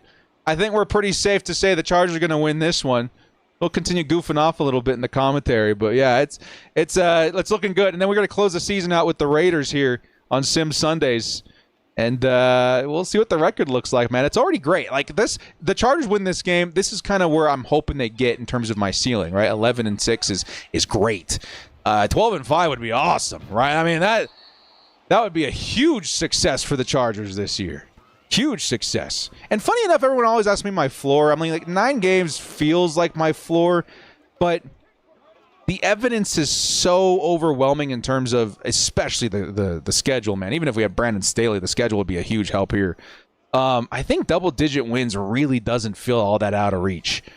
And again, some people will laugh at that because it's the first season under Jim, and there's a lot of things that we have to continue building. But like, it's a lot part Jim and a lot part schedule too, guys. I got to be quite honest about that. The schedule is ridiculously good. The idiots. How's your day going? It's going good, man. Thank you. Good all fan. Do better than that. Yeah. Unlike your Evan McPherson. That's funny. I don't even know if you guys know this. I remember one day I woke up and I had a bunch of people in my comment section telling me that some Chiefs YouTuber had spliced together my stream for content on their channel, and he spun it in a way where we were I don't remember, it was like 2 or 3 years ago that we were crying about an unfairness of the game, and that was the game that the Chiefs refs completely screwed us over. And we've only ever had, I think, 2 games in the history of this channel that I felt that way about, and it was that game with the Chiefs, and then there was a game with the Cowboys, I think a year before that. And holy crap, man, that was fun. when you're the Chargers guy in the public eye on YouTube, holy crap, you're gonna find some fun stuff on the internet. I'll tell you that. I'll tell you that right now. But in all fairness, that game was bull crap. I think they knew it too. They're coming up with a super cut to justify it. But no worries. I found out like a week or 2 later that the dude had messaged me for a collaboration or something like that too, which I think I might have done it. But after that, absolutely not. Holy crap. That's insane. That's insane. Because at the end of the day, I think a lot of us, especially YouTubers, collaborations are always healthy. But it's also good to have a little bit of smack, right, between the fans, which sucks because I'm not the best smack talker at all. I suck at smack talk. I'm too nice. I'm way too nice. All I can do is use my optimism to piss people off, which, to be fair, works a lot. There's a first down. Patriots. It's Hunter Henry trying to score versus his former team. With only 40 seconds left, even a score here is not too worrisome. Very hot here down here in LA. Maybe schedule a beach day. I'll think about it. We're going to be pretty full up. I'm considering it a work trip. A work trip. Going out there getting content and meeting up with the boys. I think mostly these trips for me, like going out to games and training camp and all that, is just a great excuse to hang out with Chargers fans. If I'm being honest, man. It helps my channel breathe a new life of air, like a new life of content, right? Because I don't got much people out here to talk to about it. But it's certainly so much fun hooking up with Chargers fans and talking about the team and the game, and it's a big reason why I enjoy my trips out there, man. I'll tell you that. We're taking way more lately too, which has been fun. Honestly happy during the Raiders game last year because I knew it was the nail. Yeah, that's so funny you say that too, Bolt Up, because I think as pissed off as I was, because I was fuming. You guys remember that stream? I was like, what a complete joke of a performance in history for this team. But you guys will also remember there's a clip of me out there somewhere going, oh no. What are we going to do? It's because we knew that this game was likely going to result in the Chargers getting pissed and doing something like what they did with Jim Harbaugh. And Raiders fans, again, just like the Chiefs, like we got to sit back and take our time with this, man, right? Like we got to take our hits here a little bit. The Raiders are going to talk their smack. The Chiefs are going to talk their smack. Broncos are still going to be wondering where they are because they're high up, beyond their own brains. There's a lot that we have to kind of endure before reaping the rewards of our patience, and that game was certainly one of them. But in the back of my mind the whole time, I was like, the Chargers, they're going to do something drastic because of this. And so in the back of even every Chargers fan's brains, we were like, something's going to change now, and I think this is what it took. Yeah, it's funny that you say that. It's funny that you say that. Here comes a 1st and 10. Chargers likely just going to kneel this thing out and take us to Week 18 and the final game of Sim Series 2024. Crazy. We appreciate the hard work that Locked On Chargers. Yeah, dude, those guys. I would say that right now, like, some of the hardest working YouTubers in the field right now, especially in the offseason. Locked On, I can't. Their 1 hour show, is it like 1 hour is like 30, 40 minutes? That show every single day, is a lot, man. The consistency to do that and to have that streak that they have, like, that is putting in the work, man. That's a grind right there. Because there's not always something to talk about. You guys will notice in the offseason, my videos go down from like 4 or 5 a week to like 2. It's because there's not much going on. I don't want to bore you guys with some random bullcrap. You know what I mean? Like, I'm stretching it. And maybe I'm not as creative, right? Maybe I'm not as creative to come up with talking points like that. I feel like I still have to be, right? Coming up with themes and ideas for certain videos to keep us occupied as Chargers fans while we wait for the season to kick around. But 1 hour a day, man, that's crazy. That's crazy, man. Locked On, those guys are awesome. All right, they're great personalities too. We got to hang out with Daniel. David, we've talked to a few times, a bit on their show a few times. They're awesome. They're awesome guys. And Michael McLean lately, man. Michael McLean, a couple of years ago, maybe it was like only a year ago now, me and him got chatting. I was excited for him because I was telling him that his platform, I should say his style, right? His format, something I was like, this is gonna pop, right? This is gonna pop on YouTube. And when he told me that he was going to be doing videos every single day in the off season, I was like, get out, man. Good luck. But I've been keeping tabs on him, man. He's been coming out with fresh content every single day. The dude is awesome, man. So we got some hardworking folks out here in the Chargers content creator community, man. Of course, you got Dan and those guys, Chargers Unleashed and Lightning Round and Broke Bros, everybody. Like, there's an awesome community of people out there. It's not always easy. Definitely not always easy. All right, let's grab our players of the day. Get your nominations in chat. I think Justin Herbert definitely deserves one despite not the touchdown day. But running was certainly something the Chargers did pretty good today. J.K. Dobbins with 55 and a tutty.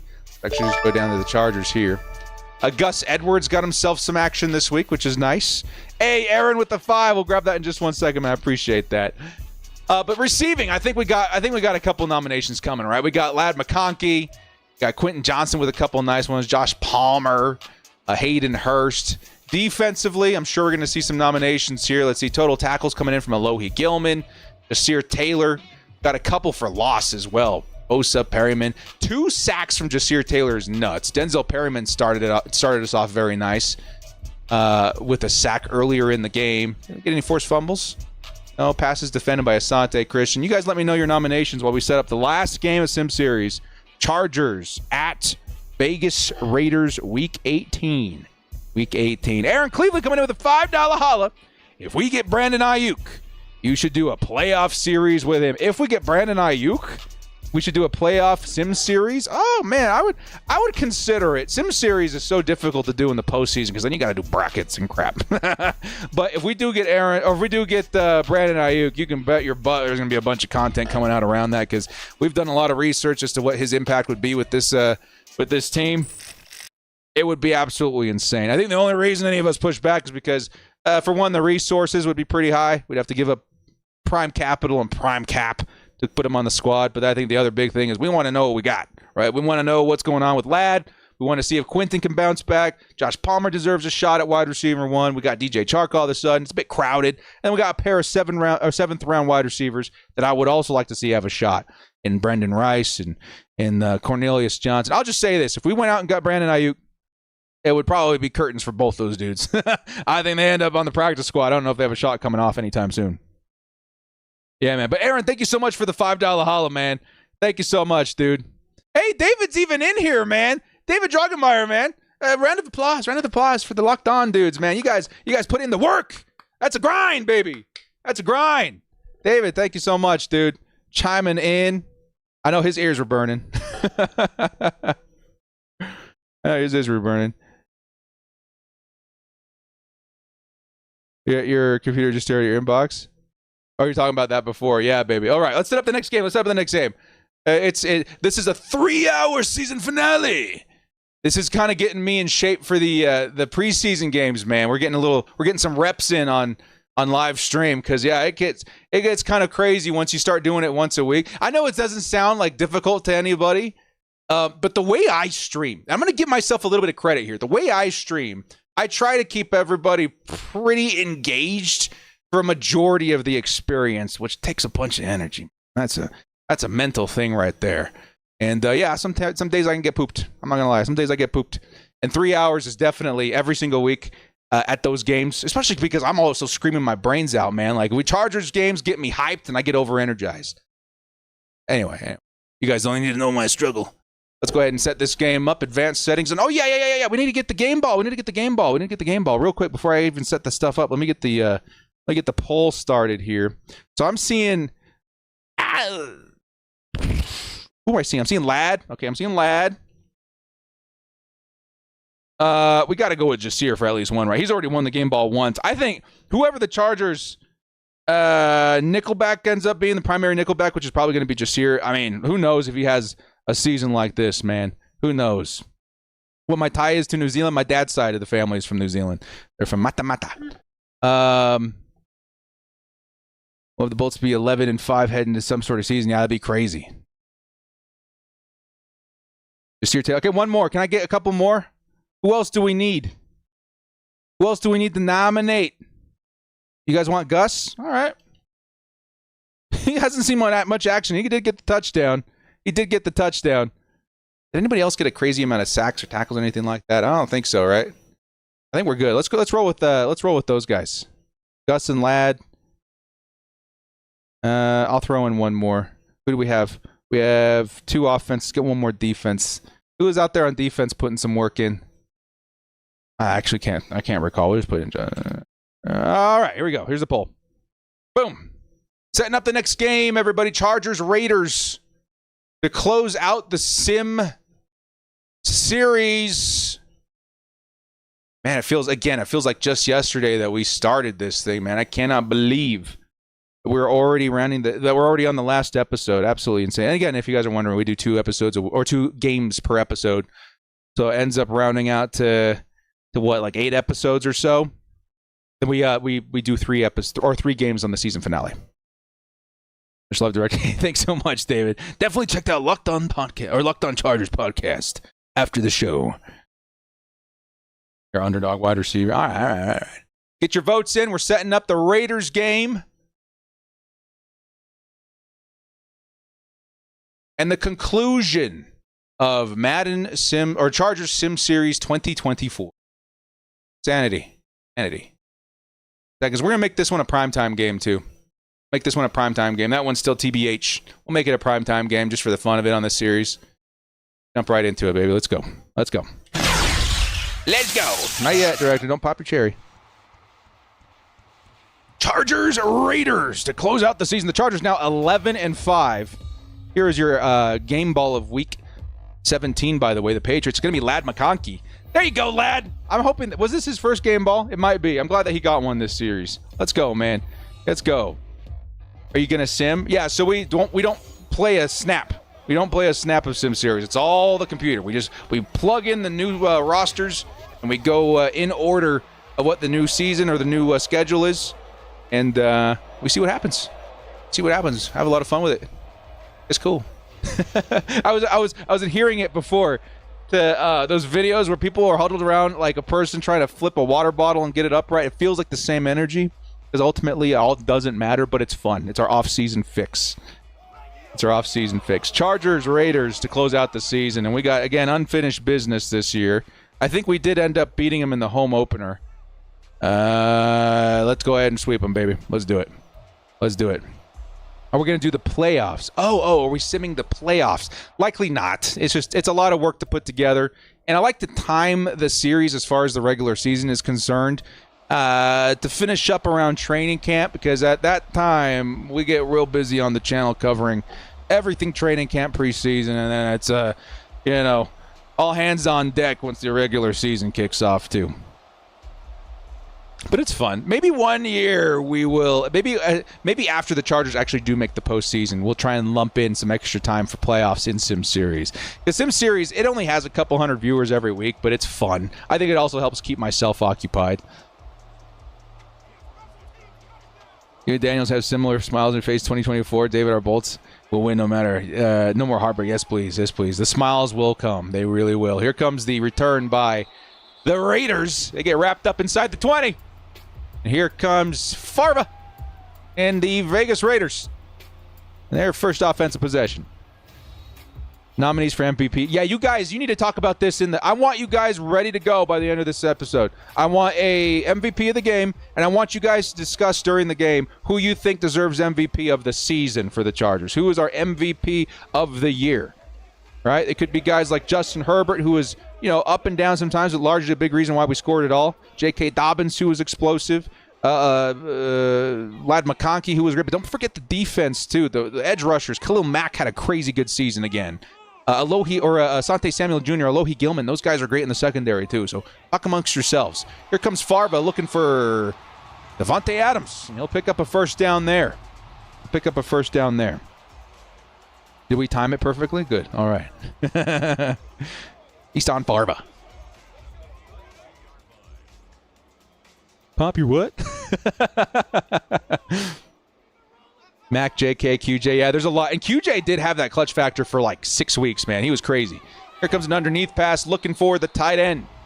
Excuse me, it's another receiver there. It's going to be a 6-yard gain to Jacoby Myers. 2nd and 4 coming up from the 38-yard line. Man, it feels crazy. Feels crazy that we're on the last game. You know what's crazy? I don't know why this is on this playlist. I go through like a radio thing on YouTube Music, and they're playing 7 Years by Lucas Graham right now. Why? I'm playing an NF radio station. Why are we listening to Lucas Graham right now? Here comes the deep pass. It's making me sad. The Sim Sunday's over. 3rd and 4 coming up for the Raiders. I'm getting sad over here.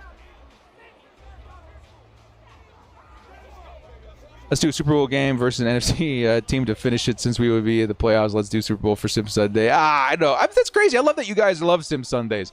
We'll see if we have any time to make something happen before preseason, but I'm going to be out of town. There's, big reception.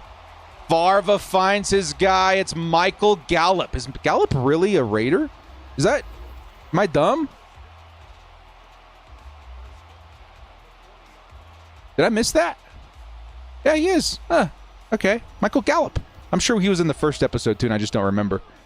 Yeah, Gallup's good. I was thinking about him for the Chargers because he has that Mike Williams energy that we might need a little bit, too. Yeah, I don't know. Michael Gallup picks up the first down. That was a big first down right there, too. 1st and 10. Raiders now at the 40-yard line, threatening the red zone. 2nd and 5. It'll be their tight end. Is that Bowers? Brock Bowers. I hate this. I forgot the pain that was calling a Sim Series Raiders game, because they are stealing my favorite tight ends every year, man. I hate that so much. Brock Bowers, you guys know I had a huge man crush on that dude during the pre-draft process. Him and the Georgia guys. That Georgia offense, man, had so many players I wanted from him. Brock Bowers is one of the top, if not the top. I would say, yeah, I wanted him more than Lad McConkey. McConkey was definitely number 2. But, yeah, definitely crazy.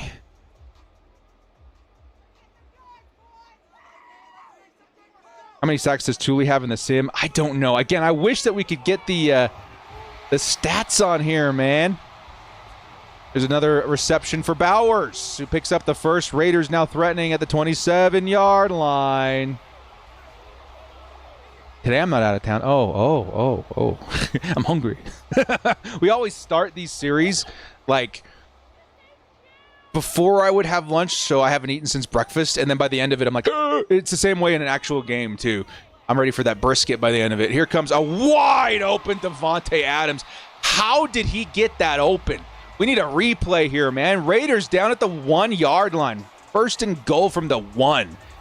What happened? How is he that open? Who blew their assignment? Was it really Junior Colson? Was he assigned to that zone? Because there was literally nobody there.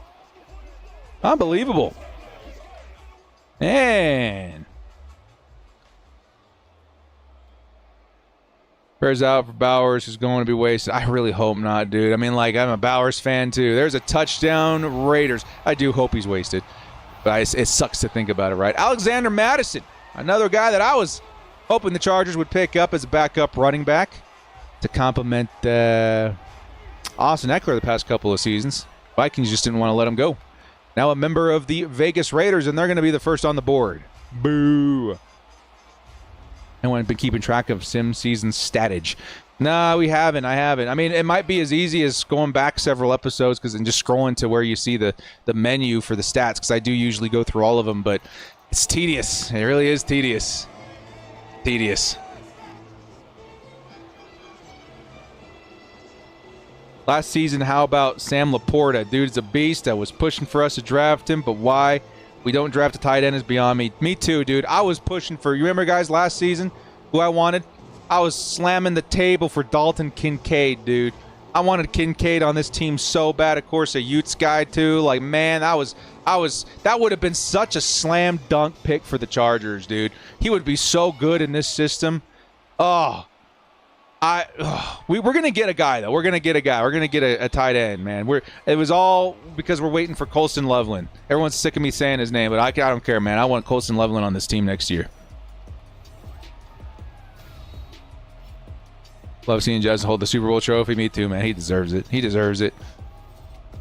He deserves it. He's been through the ringer as a quarterback, not just here, but in college too, man. And despite that, he's been amazing.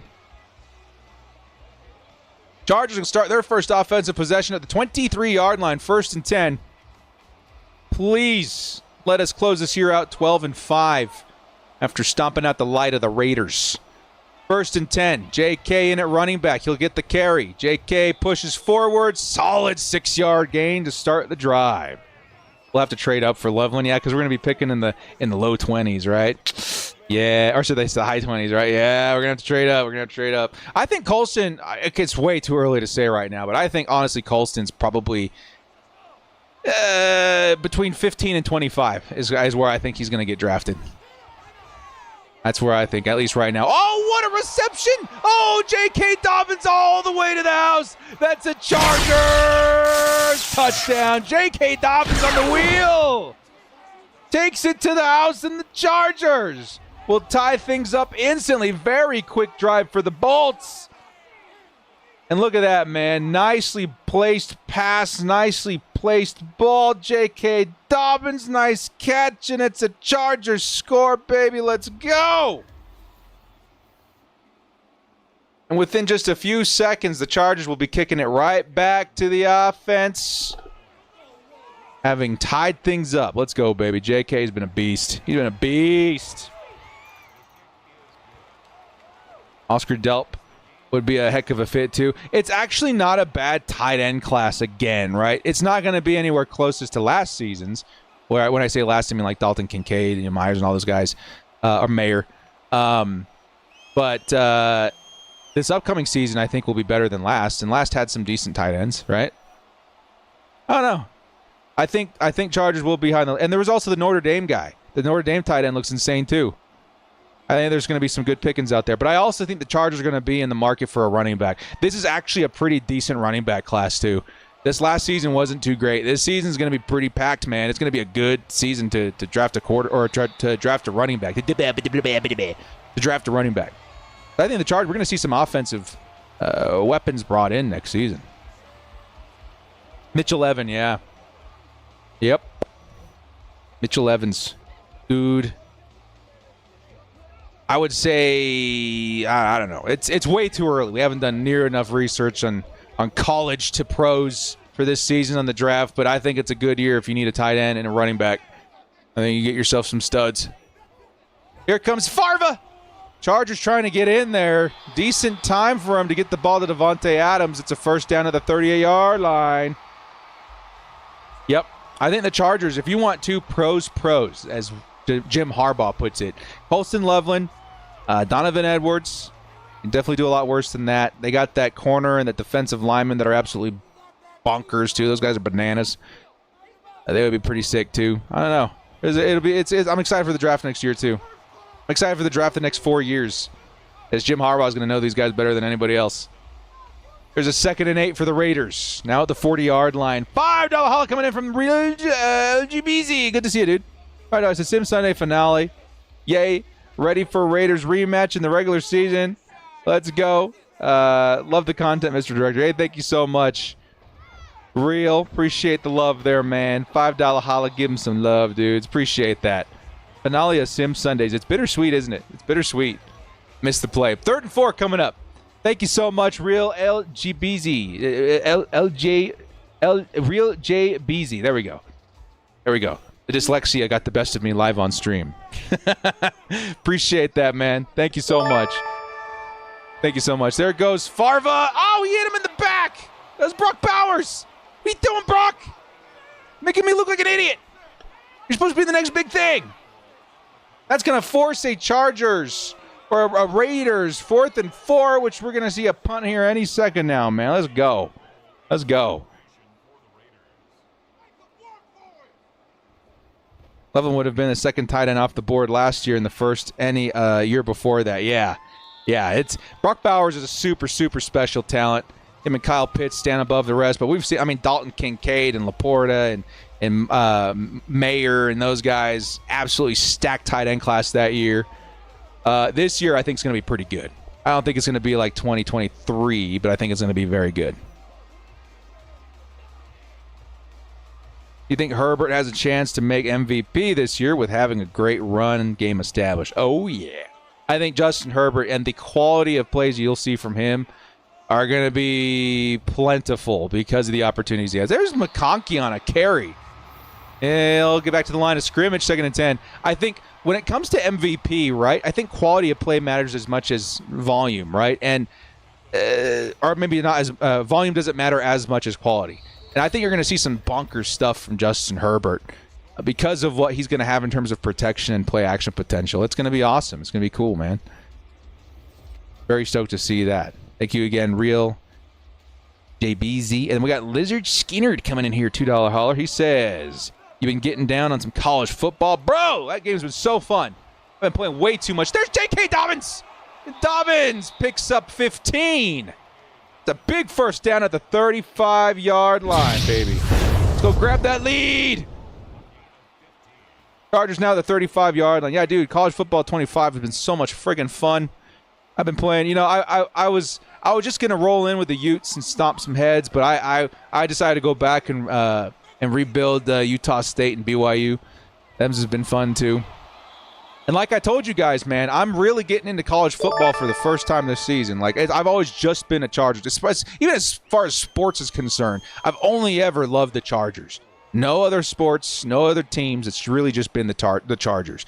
I'm trying to branch out a little bit because I'm so friggin' bored in the offseason. I want more in the regular season, and I want college football. I've always wanted college football to be part of that.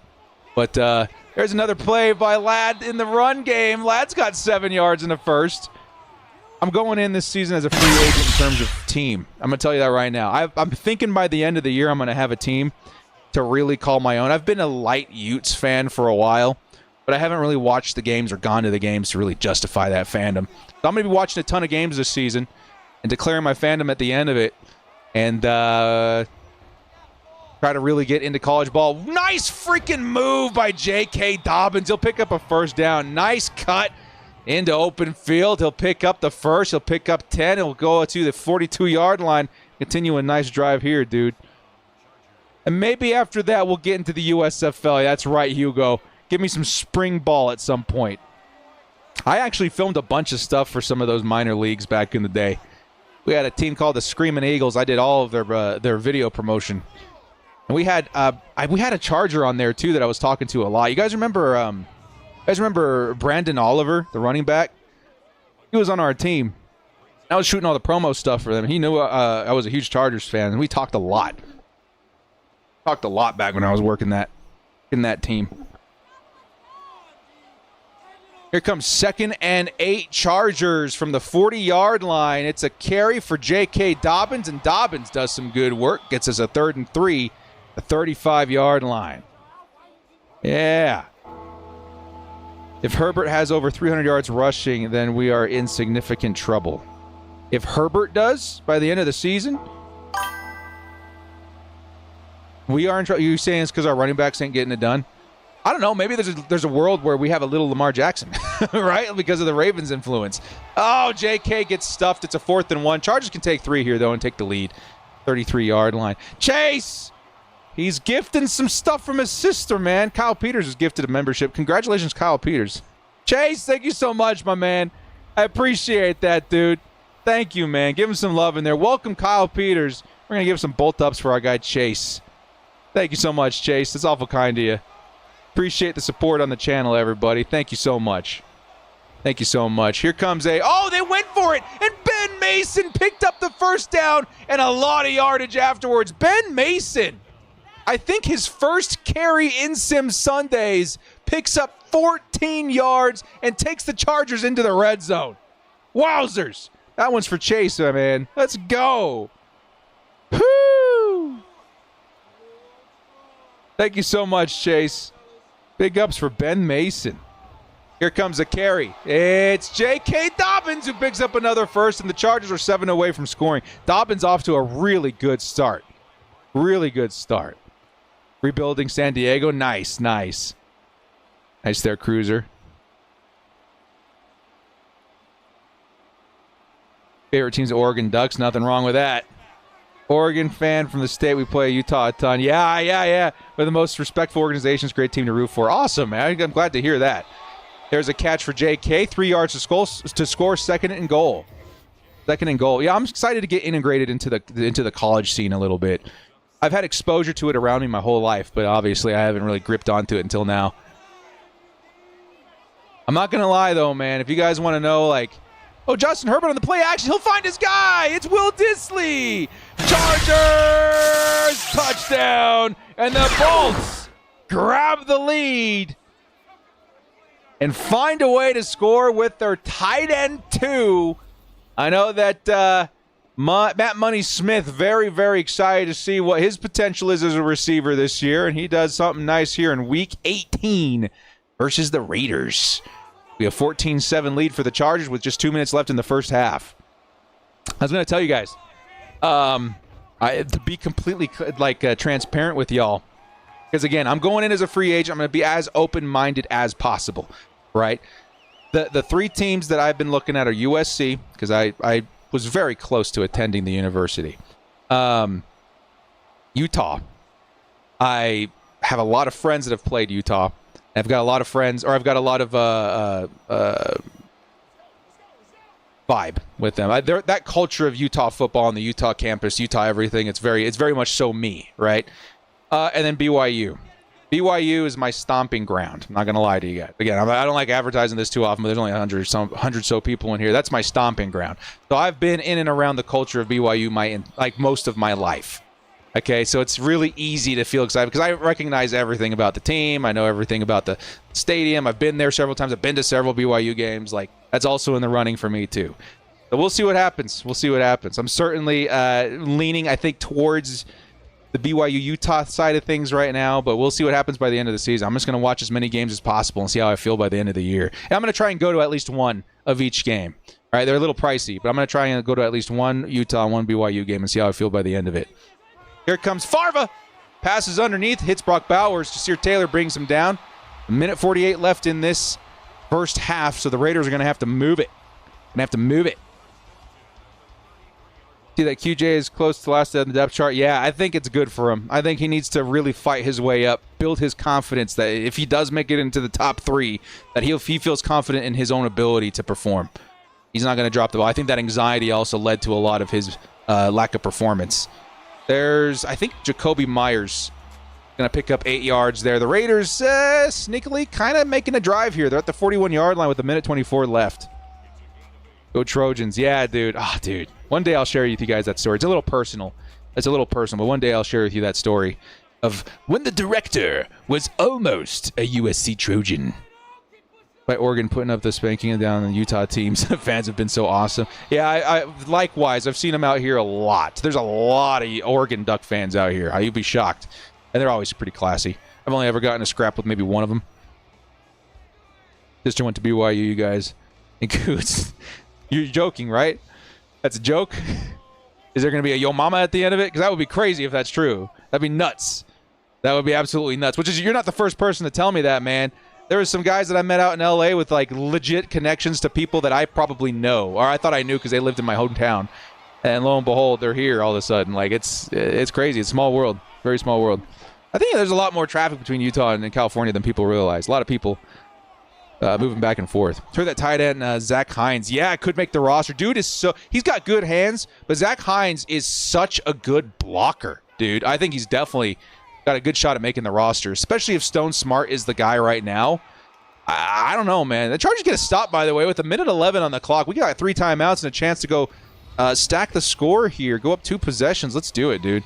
Let's do it. Yo, mama! I walked right into it. QJ stuff is being way overblown. Give him training camp preseason to make before making. Yeah, and I think ultimately, if I were a coach, right, if I were a leader in any position like that, and someone had something that bad happen to them, and I was trying to motivate them, I would want them to work their way back up, right? Despite their prodigy coming in from a first round background or whatever, like I would want to give them even if they don't see it that way, I would want to give them the opportunity to earn their way back up to the top so that they feel confident every time they take the field that they belong there. Because if they're thrown out there after a horrible season, dropping the ball 80% of the time, I think they're going to keep that insecurity in the back of their mind, and it's going to start springing up more than it would if he had fought back to his starting position. You know what I mean? It just kind of it makes sense in my mind why they're doing that. I still have faith in QJ. Nice reception there by the tight end. But I don't think that it's the wrong move at all. I think it's something that's going to help him in the long run. No mock playoffs. No, unfortunately, we just don't have the time to mock everything out. I'll be out of town this week at training camp, et cetera, et cetera. Only issue with college ball, it's hard to get attached. I root for players.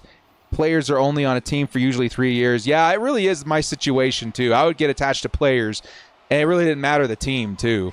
I mean, of course, I would see guys doing well, Utah, BYU, sometimes Auburn, USC, UCLA, whatever, like, and get excited in particular because they're from a place that I have connections to. But other than that, like, college ball, it was always too much for me because I was really sinking my teeth in as a fan of the Chargers, even if it's taken 10, 15 years now, 16, 17 years now.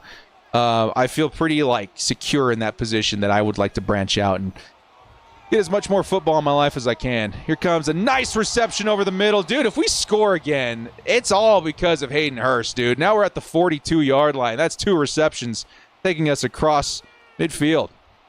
Director live from camp. Maybe I can go live. I don't know if I can, but I for sure am going to be taking as much footage as I can. I'll post anything crazy. I know me and Dan and a couple of the guys from the other podcasters probably going to be doing the same. I wonder if we can even sit together. I don't even know how they're going to do it this year because there's such limited capacity. Justin Herbert fires midfield. Oh, it's Quentin Johnston. 25 seconds, quick huddle. Try and grab one more pass if you can, but I would be happy with the 3 points here, man. 1 minute to score, 3 points. You could do a lot worse than that. Of course, if they squander this, I'd be very upset, even with the timeout. Come on, man. Don't do it. Okay, timeout. We're going to take the 3. Whew. I literally thought we were about to blow that, man. Second quarter. Chargers going to end it off, hopefully, with 3 points in this try. And a 17-7 lead going into the tunnel, in which we do get the ball back at half, by the way. We do. IRL stream at camp would go crazy. That would be kind of cool. I'm going to put together like a creator's package of assets and stuff on my phone, and maybe I'll bring an iPad or something because I don't want to burden myself too much with the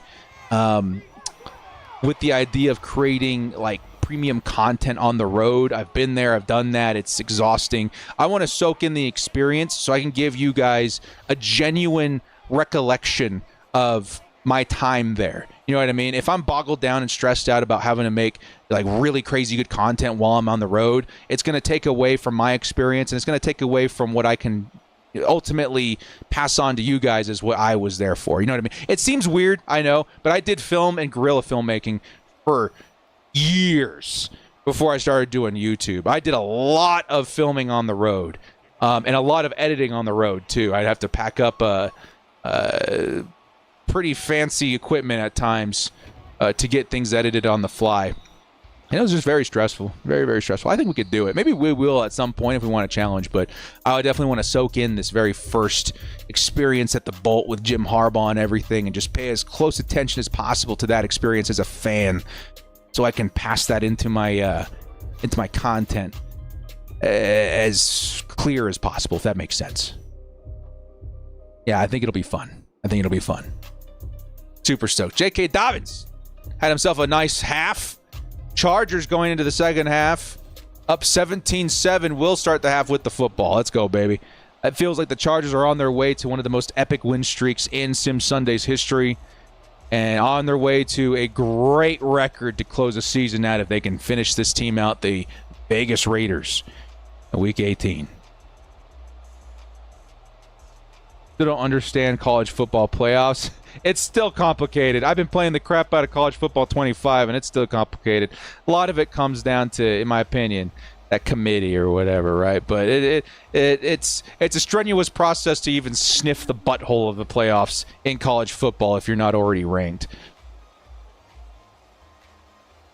How will these one-year prove-it deals do in 2024? Dobbins, Chark, Hurst, Puna, Denzel, Christian Fulton, Tony Jefferson. I think out of those guys, you're going to have like 2, maybe 3 that really pop and make the team in the long run. I think J.K. has a really good shot of it. I think, oh man, out of J.K. it's hard to say. I think J.K. could get an extension. And honestly, I think Puna Ford or Denzel Perryman could also get an extension. It depends on what the Chargers want to do in the draft and what the free agent market looks like next season. But I think J.K. to me is the one at the top of the list that could really, really pop and get another year with the Chargers next season. Here comes, speaking of the devil, J.K. Tackled at the line of scrimmage. The 24-yard line, 2nd and 10 for the Chargers. Love players is how I became a Chargers fan. Started making bets on football and watching Herbert when he got drafted. Got into football that way. That's awesome, man. I love hearing everybody's Chargers origin stories because everybody's a little bit different from different times, man.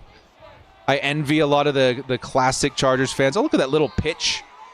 It'll be not much yardage. Did he even go backwards? I can't tell. 3rd and 8. Chargers got a 3rd and long. They've been pretty good in this situation. Let's see if they can do it again. I love hearing stories from Chargers fans in back in the day. Dan Fouts, even some guys as far back as Lance Allworth and John Haddle. Got those 90s teams with Seau and a Super Bowl team in 93 or 4. 94? Was it 94 or 5, I think. You got then fans like myself in the Phillip Rivers era. Just missed Drew Brees, but gotta experience LaDainian Tomlinson, Antonio Gates, those guys. It's cool. I enjoy it. I enjoy the recollection of it. 4th and 8, Chargers got to punt it away.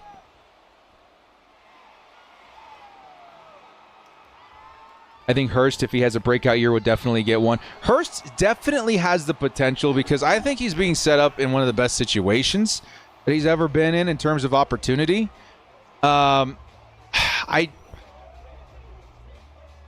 wondering what the journey is going to be for the tight end position for the Chargers. I think Hurst definitely is going to play his way to another contract next year, whether it be with the Chargers or a different team, in a better situation than he would have been if he signed anywhere else. But I do think the Chargers are raring up to do something big at that position in the next couple of years. There's a carry for Zamir White. He's 6 yards, a 2nd and 4 coming up. But if I'm being truthful, I think the Chargers are going to do something in terms of player acquisition. I don't know if it's the draft. I would bet it is. But tight end and running back, I think, are going to see some movement this upcoming season. And then the defense, I could definitely see some big movement for cornerback and defensive line. But yeah, it's interesting to think about. I think Hurst is put in position for a really good season, but I do view him as a bridge player for now because he's a bit older. And the Chargers are going to really be building around that position offensively for the next 4 years. And Humphreys, yeah, Sayao. Butts at running back. What's my Chargers origin story? It's a tale as old as time. I've told it millions of times as well. I'll give you a short synopsis. There's a Favre pass underneath and nice closing a distance there by Asante Samuel. 2nd and 8 coming up. In short, my connections to San Diego is what drove me to my Chargers fandom. It was my favorite place in the whole world. Spent very many summers, although I didn't live there. I'm a Utah guy. But I spent very many summers there at my auntie's house. And she lived in and around the San Diego, Coronado area. And it was my favorite place to go to all the time. And as I got older, I started going there even more often to attend San Diego Comic-Con, if you want to believe it. I've been to San Diego Comic-Con like 7 or 8 times. It was one of my favorite things to do annually every single season. And I haven't done it in a long time, but it was an experience. And that was around the time that I was getting into football, period, because both sides of my family did not watch sports. One side, my dad's side, watched a little bit of rugby, but not very much. And the other side, my other side of the family, watched a little bit of soccer, but not very much. And I kind of found football on my own, started to really attach myself to it. My other friends were NFL fans. One of them was a Raiders fan. Another one was a Broncos fan. Another one was a Patriots fan. And when I started really watching NFL football, it was very easy for me to say, hey, I'm going to be a Chargers fan. LT was going crazy that year, and Antonio Gates was awesome. It was just really easy to become a Chargers fan between like 2004 and 2008. That's around the time I got into NFL football. There you go. I guess that's the short version. Don't ask for the long version. How much is Herbert's contract going to affect us? It does start kicking in, but you guys have to understand the Chargers contracts or the Chargers money over the next 3 seasons was dramatically affected by the cuts of Mike Williams, Keenan Allen, the rearranging of money by Khalil Mack, Joey Bosa. Like, those massive contracts ain't so massive no more. And the Chargers' money situation is actually pretty good for the next few seasons. Matter of fact, I actually already had it pulled up. I was doing research for a different video. Cap space next season. So cap space right now is like 20 mil. Next season, it's already, like, even with the Justin Herbert contract kicking in pretty good, it's still at 42 million. And 2026, it jumps all the way up to 151 million as a bunch of those big contracts expire. So, I mean, we're honestly, even with Justin Herbert, in a crazy good spot. Look at that reception by Ladd McConkey. Oh, what a play. What a friggin' play, man. Chargers on the move, 17-7. And Justin to Ladd has been a lightning connection this episode, man. We've seen some big plays this week. Some big plays. We'll start at a campfire, start roasting marshmallows. Yeah, man. Everyone's got that origin story. What's good, Envy? Good to see you, man. Here comes the next carry. JK, 9 rushes for 57, but only gets 1 yard on that play. It'll be 2nd and 9 from the 47. Chargers likely trying to work the clock a little bit as they have a 2-possession lead. Let's go get a 3-possession lead, baby. Come on, let's go. Let's do it. But yeah, I really didn't become a Chargers fan or even an NFL fan until I was like in my mid-teens. There's not much sports going on in this brain up until then. Of course, I had coaches at my high school wanting me on the team, bugging me every year. I played a little bit of baseball and stuff like that, but just for fun. Never really had a huge crush on any sport before that. Football was really the first and only. 3rd and 9 for Justin Herbert. Come on, man. I want a 3-possession lead. Herbert steps back, fires, and he's going to find Quentin Johnston. Let's go. Wish granted. We get the first down, and the Chargers at the 39-yard line are closing in on field goal position. Let's go ahead and pick up a touchdown, though, baby. I think the salary cap getting bigger so much is very helpful, too. Yeah, and it's not done, man. I think the projected cap space in the next 5 years is going to get up there. It really is. I was reading an article on it not too long ago, and it's crazy how much they expect it to grow in the next 5 years. Unbelievable. Do I got a baseball team? I don't. Again, I even at this present time, today, sitting talking to you guys right now, I can really only truthfully tell you guys that I'm a Chargers fan. I don't really have any other allegiances other than the Chargers. I am trying to branch out into other allegiances this year with college football. Hey, Kamani Vidal will pick up the first down. Chargers now at the 27-yard line and definitely in field goal position now. As far as baseball, if I ever get into baseball, I think it would honestly be the Padres. But I have a hard time believing I would get into baseball. Well, we'll see. I'm easing myself into college football this year, and then I'm really, really going to try in the offseason to start watching hockey. Because as you guys know, the Utah is getting a professional hockey team soon. And I would like to be able to go to games and understand and get invested in another sport. And I think hockey may be the first sport I do that. I thought it was going to be rugby, but the games were on a very difficult hours a lot of the times. You know what I mean? So I don't know. It might still be rugby in the future. But there's Lad McConkey inside the 10. But I think I'm gonna try hockey. I really think I'm gonna try hockey this year.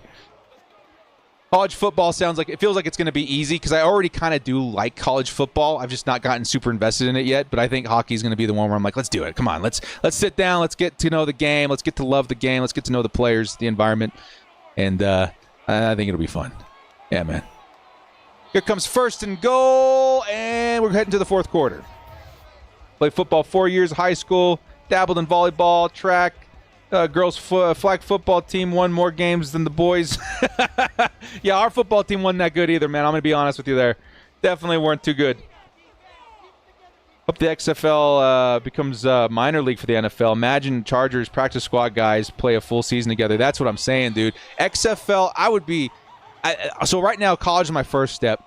I think USFL would certainly be something that I would try because it's still football. I just got to get to know the environment a little bit. I think as I understand the college environment better and the names and the players in that environment better, it'll make the USFL more interesting because then I'll be invested in a lot more of those players because not a lot of them are XFL. A lot of them are ex-college, right? And then after that, definitely hockey. Justin Herbert looking, fires underneath. He'll hit J.K. Dobbins. Tries to make a move. 3rd and goal at the 2 coming up. Chargers 8 minutes away. 8 minutes away from ending the season 12-5, which would be absolutely unbelievable. Unbelievable. First love was swimming. Competitive swimmer almost as long as you played baseball. Started baseball when you're 6. Hell yeah, man. There's Gus Edwards. Oh, he almost broke in. Nice last-ditch effort there. I think that was Max Crosby that got... Yep, Max Crosby threw aside his dude and just narrowly stopped Gus Edwards from scoring there. Chargers likely take their 3 here. Hockey games are pretty fun live events. I've been to some hockey games. We had a team out here a while called the Grizzlies. I've been to a couple Grizzly games. Yeah, they were fun. I just never really understood or cared other than watching people get smashed. You know what I mean? Like, that was it. That was it. Rugby, bro, that's been my life forever. I got hooked watching Chargers games against the Saints in London in 2008. Okay. Yeah. No, I mean, rugby might be in my future. I have this brother-in-law who's literally, he's the mojo of all sports. You want to know what's happening in the Olympics. You want to know what's happening in women's volleyball. You want to know what's happening in WNBA and in baseball and everything. He's got Sports Network on, or Sports Center on all the time. Like, he knows everything about it. I'm gearing towards to become something a little bit more occupied in my off season. Not completely the mojo sports guy like my brother-in-law, but definitely someone who can enjoy sports a little bit more than casually in the off season. Here comes the return for the Raiders, now down 20-7, with only 5 or just under 6 minutes left to play in this game. Utah's still deciding the new name for the team, but Yetis sounds cool. Yeah, that's in contention. It's the Yetis, I think the Blizzard. I forget all the names that are in contention. I ended up voting, 3 or 4 weeks ago.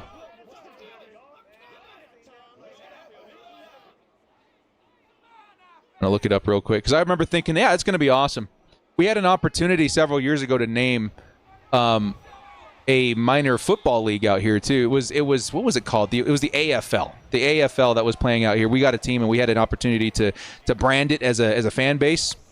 And I went on this huge campaign to try and name the team the Sand Troopers, because that was one of the names that the ownership put out there as the one that he would like. And I was like, oh my God, that'd be so sick. And I think we ended up being, yeah, it was the Screaming Eagles. That was the one that we ended up being named. All right. What are we? We're apparently down to 4 names. What is it? What are the 4 names? The Thunderbirds would be sick. I'd be down for the Thunderbirds. Are they going to show the 3 names or what? Or the 4 names? Here comes Farva. Oh, he gets rid of it just before taking a lick from Joey Bosa. Okay, they didn't show me the 4 names, but they have a whole bunch down here. Okay, so all of them start with Utah, by the way. So the Utah Glaciers, the Mammoths, Caribou, Powder, Squall, Ice, HC, Freeze, Frost, Hive, Swarm's kind of cool, Mountaineers, Venom. What? The Utah Venom? The Canyons, the Yetis, the Black Diamonds, the Outlaws, the Furies, the Blasts, and the Blizzards. I remember reading that it was narrowed down to just a few of them, but I don't remember which ones they were. Pat McAfee was actually just covering this the other day. He had a couple narrowed down too. Why the Venom? Because we got some snakes. First down, Raiders. Under 4 minutes to play, down 2 scores. Trailblazers. You'd say the name that McAfee was pushing, but it'd be inappropriate. Oh, I can think of a couple of different things he could say about here.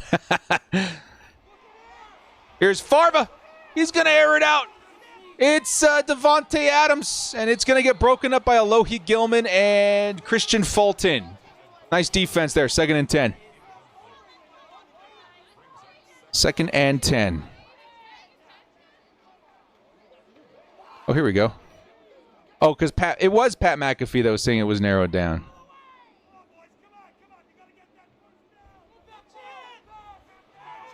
Here comes the Jasir Taylor stoppage right there.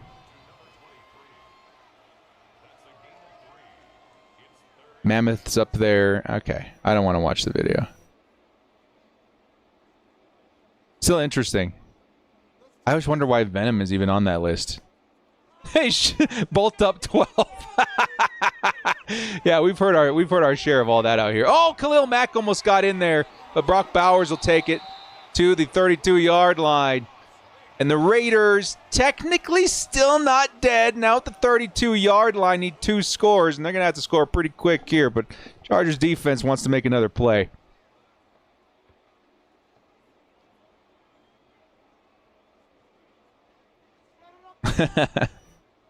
What's up, Richard?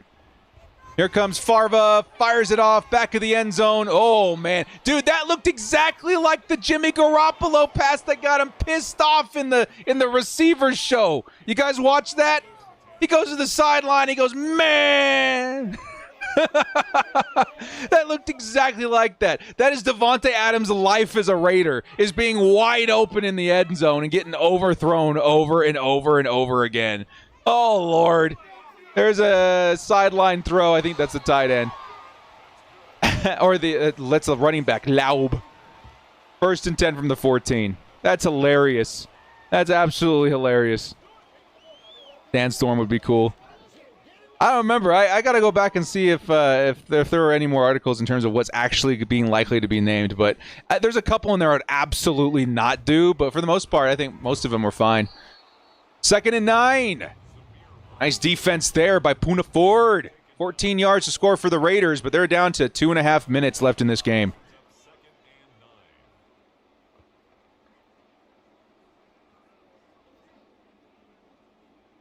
If he answers you for what?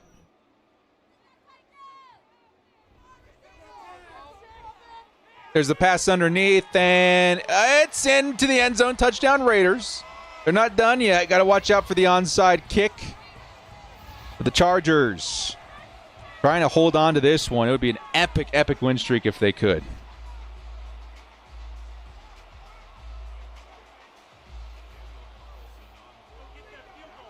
Our Bolts have 11, 20, 25 NFL draft picks. A lot of draft capital for Ortiz to make an impact trade. Yeah, he could make an impact trade. Yeah, I covered this on my Ayuk video. That it was Roquan Smith that was traded for in season, right? That was a huge trade. I think that's something that could happen.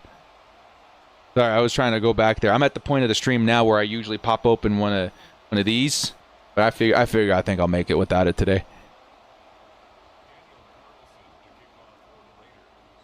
Don't end the Sim series with a choke against the Raiders. Yeah, that would suck pretty hard. Come on, Chargers. It's 2 minutes, right? There's a nice return to start things off by Darius Davis. Let's finish off strong, man. Look at today, man. J.K. Dobbins, 110 yards.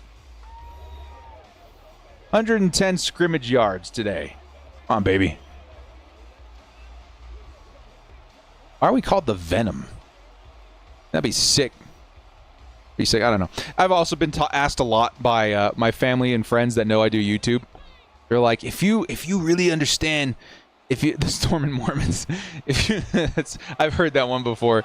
If you really understand hockey at a decent level and you become a ground-breaking first origin fan, you could be the next hockey guy on YouTube too. I don't know why everybody talks like Gruden, but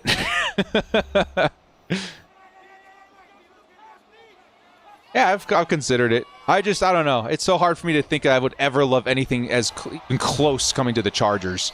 That's the only reason I really do the channel, because it's just such an unhealthy relationship with the sports team. Nice run by Vidal. Yes, sir.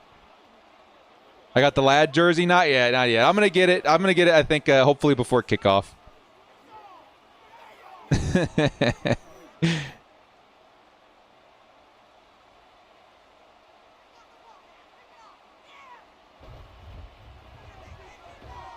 Here comes a nice run. J.K. Dobbins. And the Chargers really only need the 1 first down now, right? Yeah. We get 1 first down, this game is over. Oh, my God. You know, it's one thing I love. It's so underrated in college football 25. If you kneel the ball and your opponent doesn't have any timeouts, and it's pretty evident that if you kneel 3 times, the game's over, you can drain the clock. You kneel once, and it'll drain the entire clock super fast. No need to go out there and do the song and dance of kneeling 3 times to get out of that game. I don't know why that made me so happy, but it really does. There's another nice run by J.K. Dobbins to help close this one out, man. Raiders have no shot. Of fighting back now. Chargers just need to take 3 kneel downs, and it's GG's in the chat. Bike helmet on. I can't unsee it. What's my least favorite Chargers player of all time? My least favorite Chargers player? Right now, it's probably J.C. Jackson, man. I can't believe how bad that blew up in our face, and I can't believe how, pompous he was about it. I'm sorry, man. That guy rubbed me the wrong way more ways than one. I didn't like that. I didn't appreciate that. But for now, that's the first player that pops in my brain. I'm sure I could give you a couple. There was several games I thought Nate Kading was going to find me at his doorstep, knocking down his front door and setting his living room ablaze while he screamed for mercy from the front yard, stop, that's my house. I don't know. Jerry Tiller was also definitely one of them. But it just depends. I don't know. JC was pretty rough for me. Yeah, McCree is definitely up there, but outside of that one play, I can't attest to it too much. I wasn't as diehard as a fan as I am now, but I don't know. It's tough. I don't like thinking about that. Stop. Who was our left tackle in the Rivers era that came from I remember he came from the Eagles, I think, and he had a couple of games where I wanted him gone so bad. Drew Tranquil was bad too. Warwick Weddle has immunity from me. Sorry. He's one of my favorite players ever. I loved him so much. There's the punt. Wow, we gave the Raiders a shot to return it. They're not gonna. Okay, good. And the Chargers are gonna win this one. Guys! King Dunlap. I remember a couple of games I wanted him gone so bad. We did it! The Chargers have done it. Sim Series has officially concluded, and the Chargers are going to end the season, which started so rough at 5-5. They're going to officially end at 12-5, going on a crazy, crazy win streak of 7 games. We got to go back and look at this real quick. It's absolutely bonkers to see it. Like, they turned it on, this game versus the Ravens. After they took down the Ravens, which is one of the biggest shocks in this show's history, they went on an epic run, including the 2 biggest games maybe in Sim Series history, and this might be the classic that will live on forever of the show, the Kansas City Chiefs upset in Week 14. After that, it was really smooth sailing. The Falcons weren't too big of an issue. The Bucs gave us a little scare, but it wasn't too bad. And the Broncos, Patriots, Raiders, come on, man.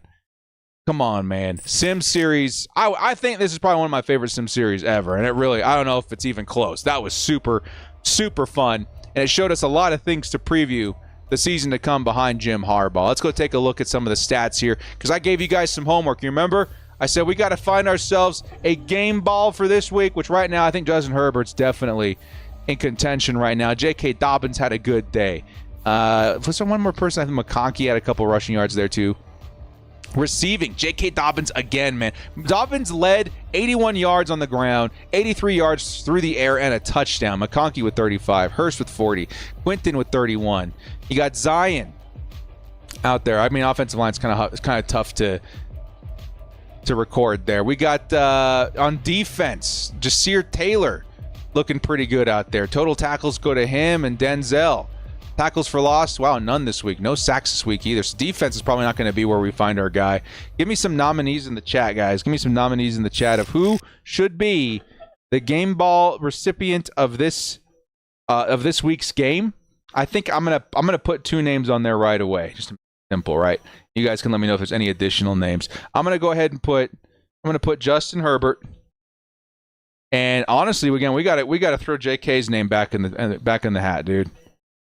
He was actually kind of insane this week. Like 160 all-purpose yards, and the score is absolutely bonkers. And then I can't honestly think of another one, man. I think Herbo and JK are like the 2 obvious ones. You guys got anybody on defense that maybe you can think of? If not, I'm going to roll it with these 2, and then I got to leave it to you guys as to who our season MVP is going to be. You guys ready to roll it? Let's do it. I think those 2 are definitely the ones that would come down to anyway. So we're going to throw Justin Herbert and J.K. Dobbins. This is for Week 18's player of the game for the Chargers, okay? And then after this vote, we're going to do a player of the season for the Chargers, the MVP for the season. But right now, you're voting on the Week 18 MVP versus the Raiders. You guys let me know. G-Biss is making his case for let's vote Herbert this week and then JK for the season. Not a bad strategy to go with. I mean, honestly, Herbert had a really good week this week, too. Anything over 200 yards is very impressive because of the quarters only being 8 minutes in length. You guys wanted to throw Hurst in there? We probably could have. I think it really would come down to these 2 guys, though. I don't think I thought of anybody on defense. Everyone was just super solid as a unit on defense this week. What training day am I going to? I'll be there again, hopefully. I don't know what's going on with the airlines right now. My brother-in-law and his family, and my sister-in-law and all those guys, they got stuck driving halfway across the country because of all that crap yesterday. But the plan is right now, I'm booked, flights, hotel, tickets to the camp and everything. I'm booked for the 25th to the 27th. So hopefully I'll be there those days. 25th to the 27th is when I will be there. Have to throw Coach in there for MVP. I mean, I guess you could kind of do that too. I think he would definitely be in contention for Coach of the Year. Taking a Chargers team from 5-12 to 12-5 would be unbelievable. I'm sure he would win Coach of the Year.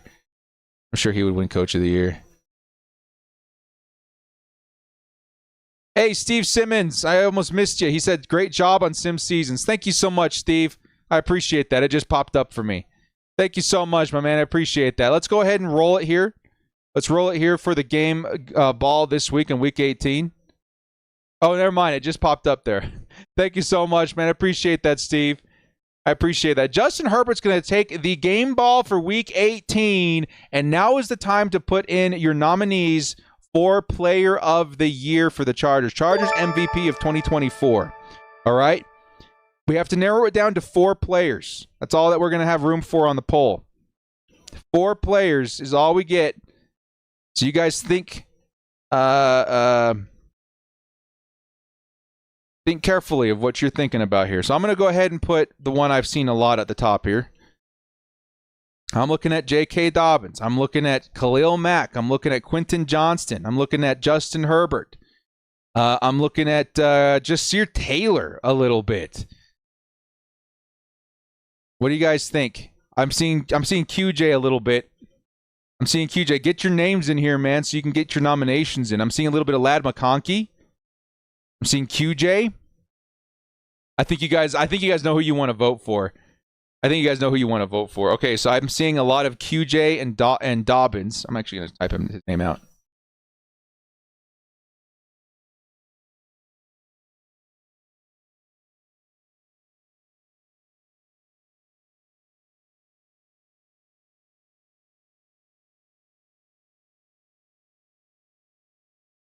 Who else am I seeing? I'm seeing Khalil Mack a lot. Khalil Mack. I'm seeing some Ladd. We got one more spot. Do you guys want Justin Herbert? You want Ladd? You want Joey Bosa? You want Jasir Taylor? Who do you want for the 4th and final spot? You guys like Taylor a lot? It says Taylor most improved. Herbert, offensive line. Okay, I think for me that I'm seeing it's between Herbert and Ladd. Is that what I'm reading correctly? You guys like the offensive line a lot too. I know. It's hard to single it out for any single guy on the offensive line, though. We'll recognize him, though. Okay.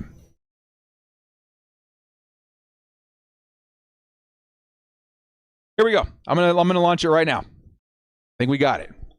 Get your votes in for everybody. This is for your Chargers 2024 Sim Series MVP. Who shot out of a cannon this year and helped carry the Chargers to a 12-5 win record? Of course, this doesn't include guys like the offensive line, who definitely should be for contention, but it would be hard to single out any single one of them. Joe Alt, Bozeman was amazing. Of course, Rashawn Slater was incredible. But we'll recognize them as something that really contributed to this year. That was one of the single most important aspects of this team. Offensive line was insane, and it helped really some of these guys carry the season for us. Justin Herbert, despite a couple of really bad games early, really ended the season strong. Of course, J.K. Dobbins, who we see in the lead right now, was probably the biggest breakout player of the year. We had other guys. Who are the other guys in this list? Right? Quentin Johnston broke out a couple of different weeks as a huge difference maker in terms of big plays. And this was after we gave him a shot. I think it was early, like week 3 or 4. We said, hey, go out there, put up 50 yards, and we'll give you another game. And as far as they were concerned, keep putting up 50 yards. You can stay on the roster. And he just wowed us for 2 or 3 games in a row. He was incredible. Khalil Mack had an insane season. I have to assume he's in the double-digit sacks again. We saw him strip the ball at least 4 or 5 times. Insane season for him again defensively. He's definitely in contention. I think the defensive guy in contention for me. Very good season for all of these guys. We're going to let this run another 30 seconds, and then we're going to announce the Chargers Sim Series 2024 MVP and close this one out, man. Wow. Absolutely insane that this is already over. I honestly, I'm kind of in disbelief. I remember thinking that the season was so far away when we started the series, and this was like the weekend after we got the schedule, right? So that we could start playing the games in order. And here we are, man. We got training camp this week. we got preseason coming up in like 2 weeks. Like, it's insane. We're almost there, dudes. We're almost there.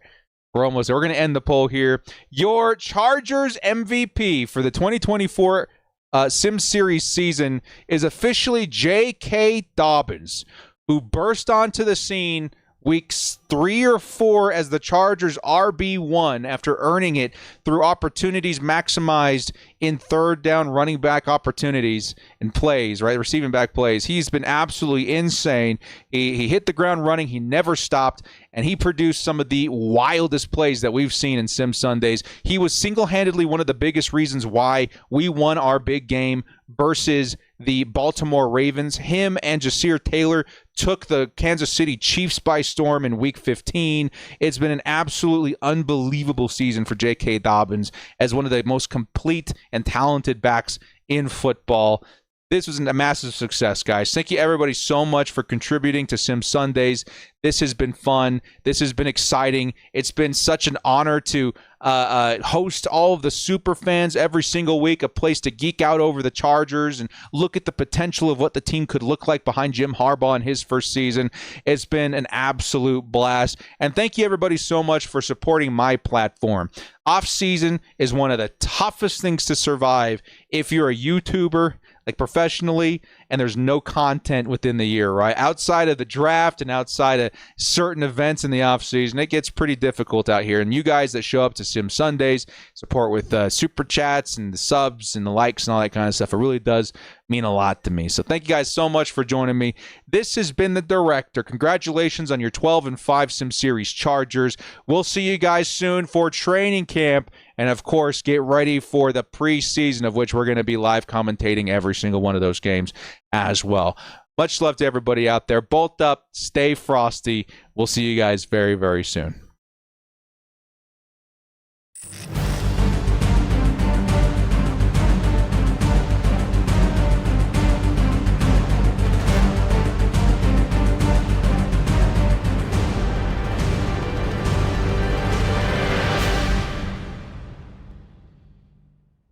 Want to watch football without the restrictions of blackouts or cable? Check out expressvpn.com to help you get access to all the live games. Sign up today using the link in the description to get 3 free months.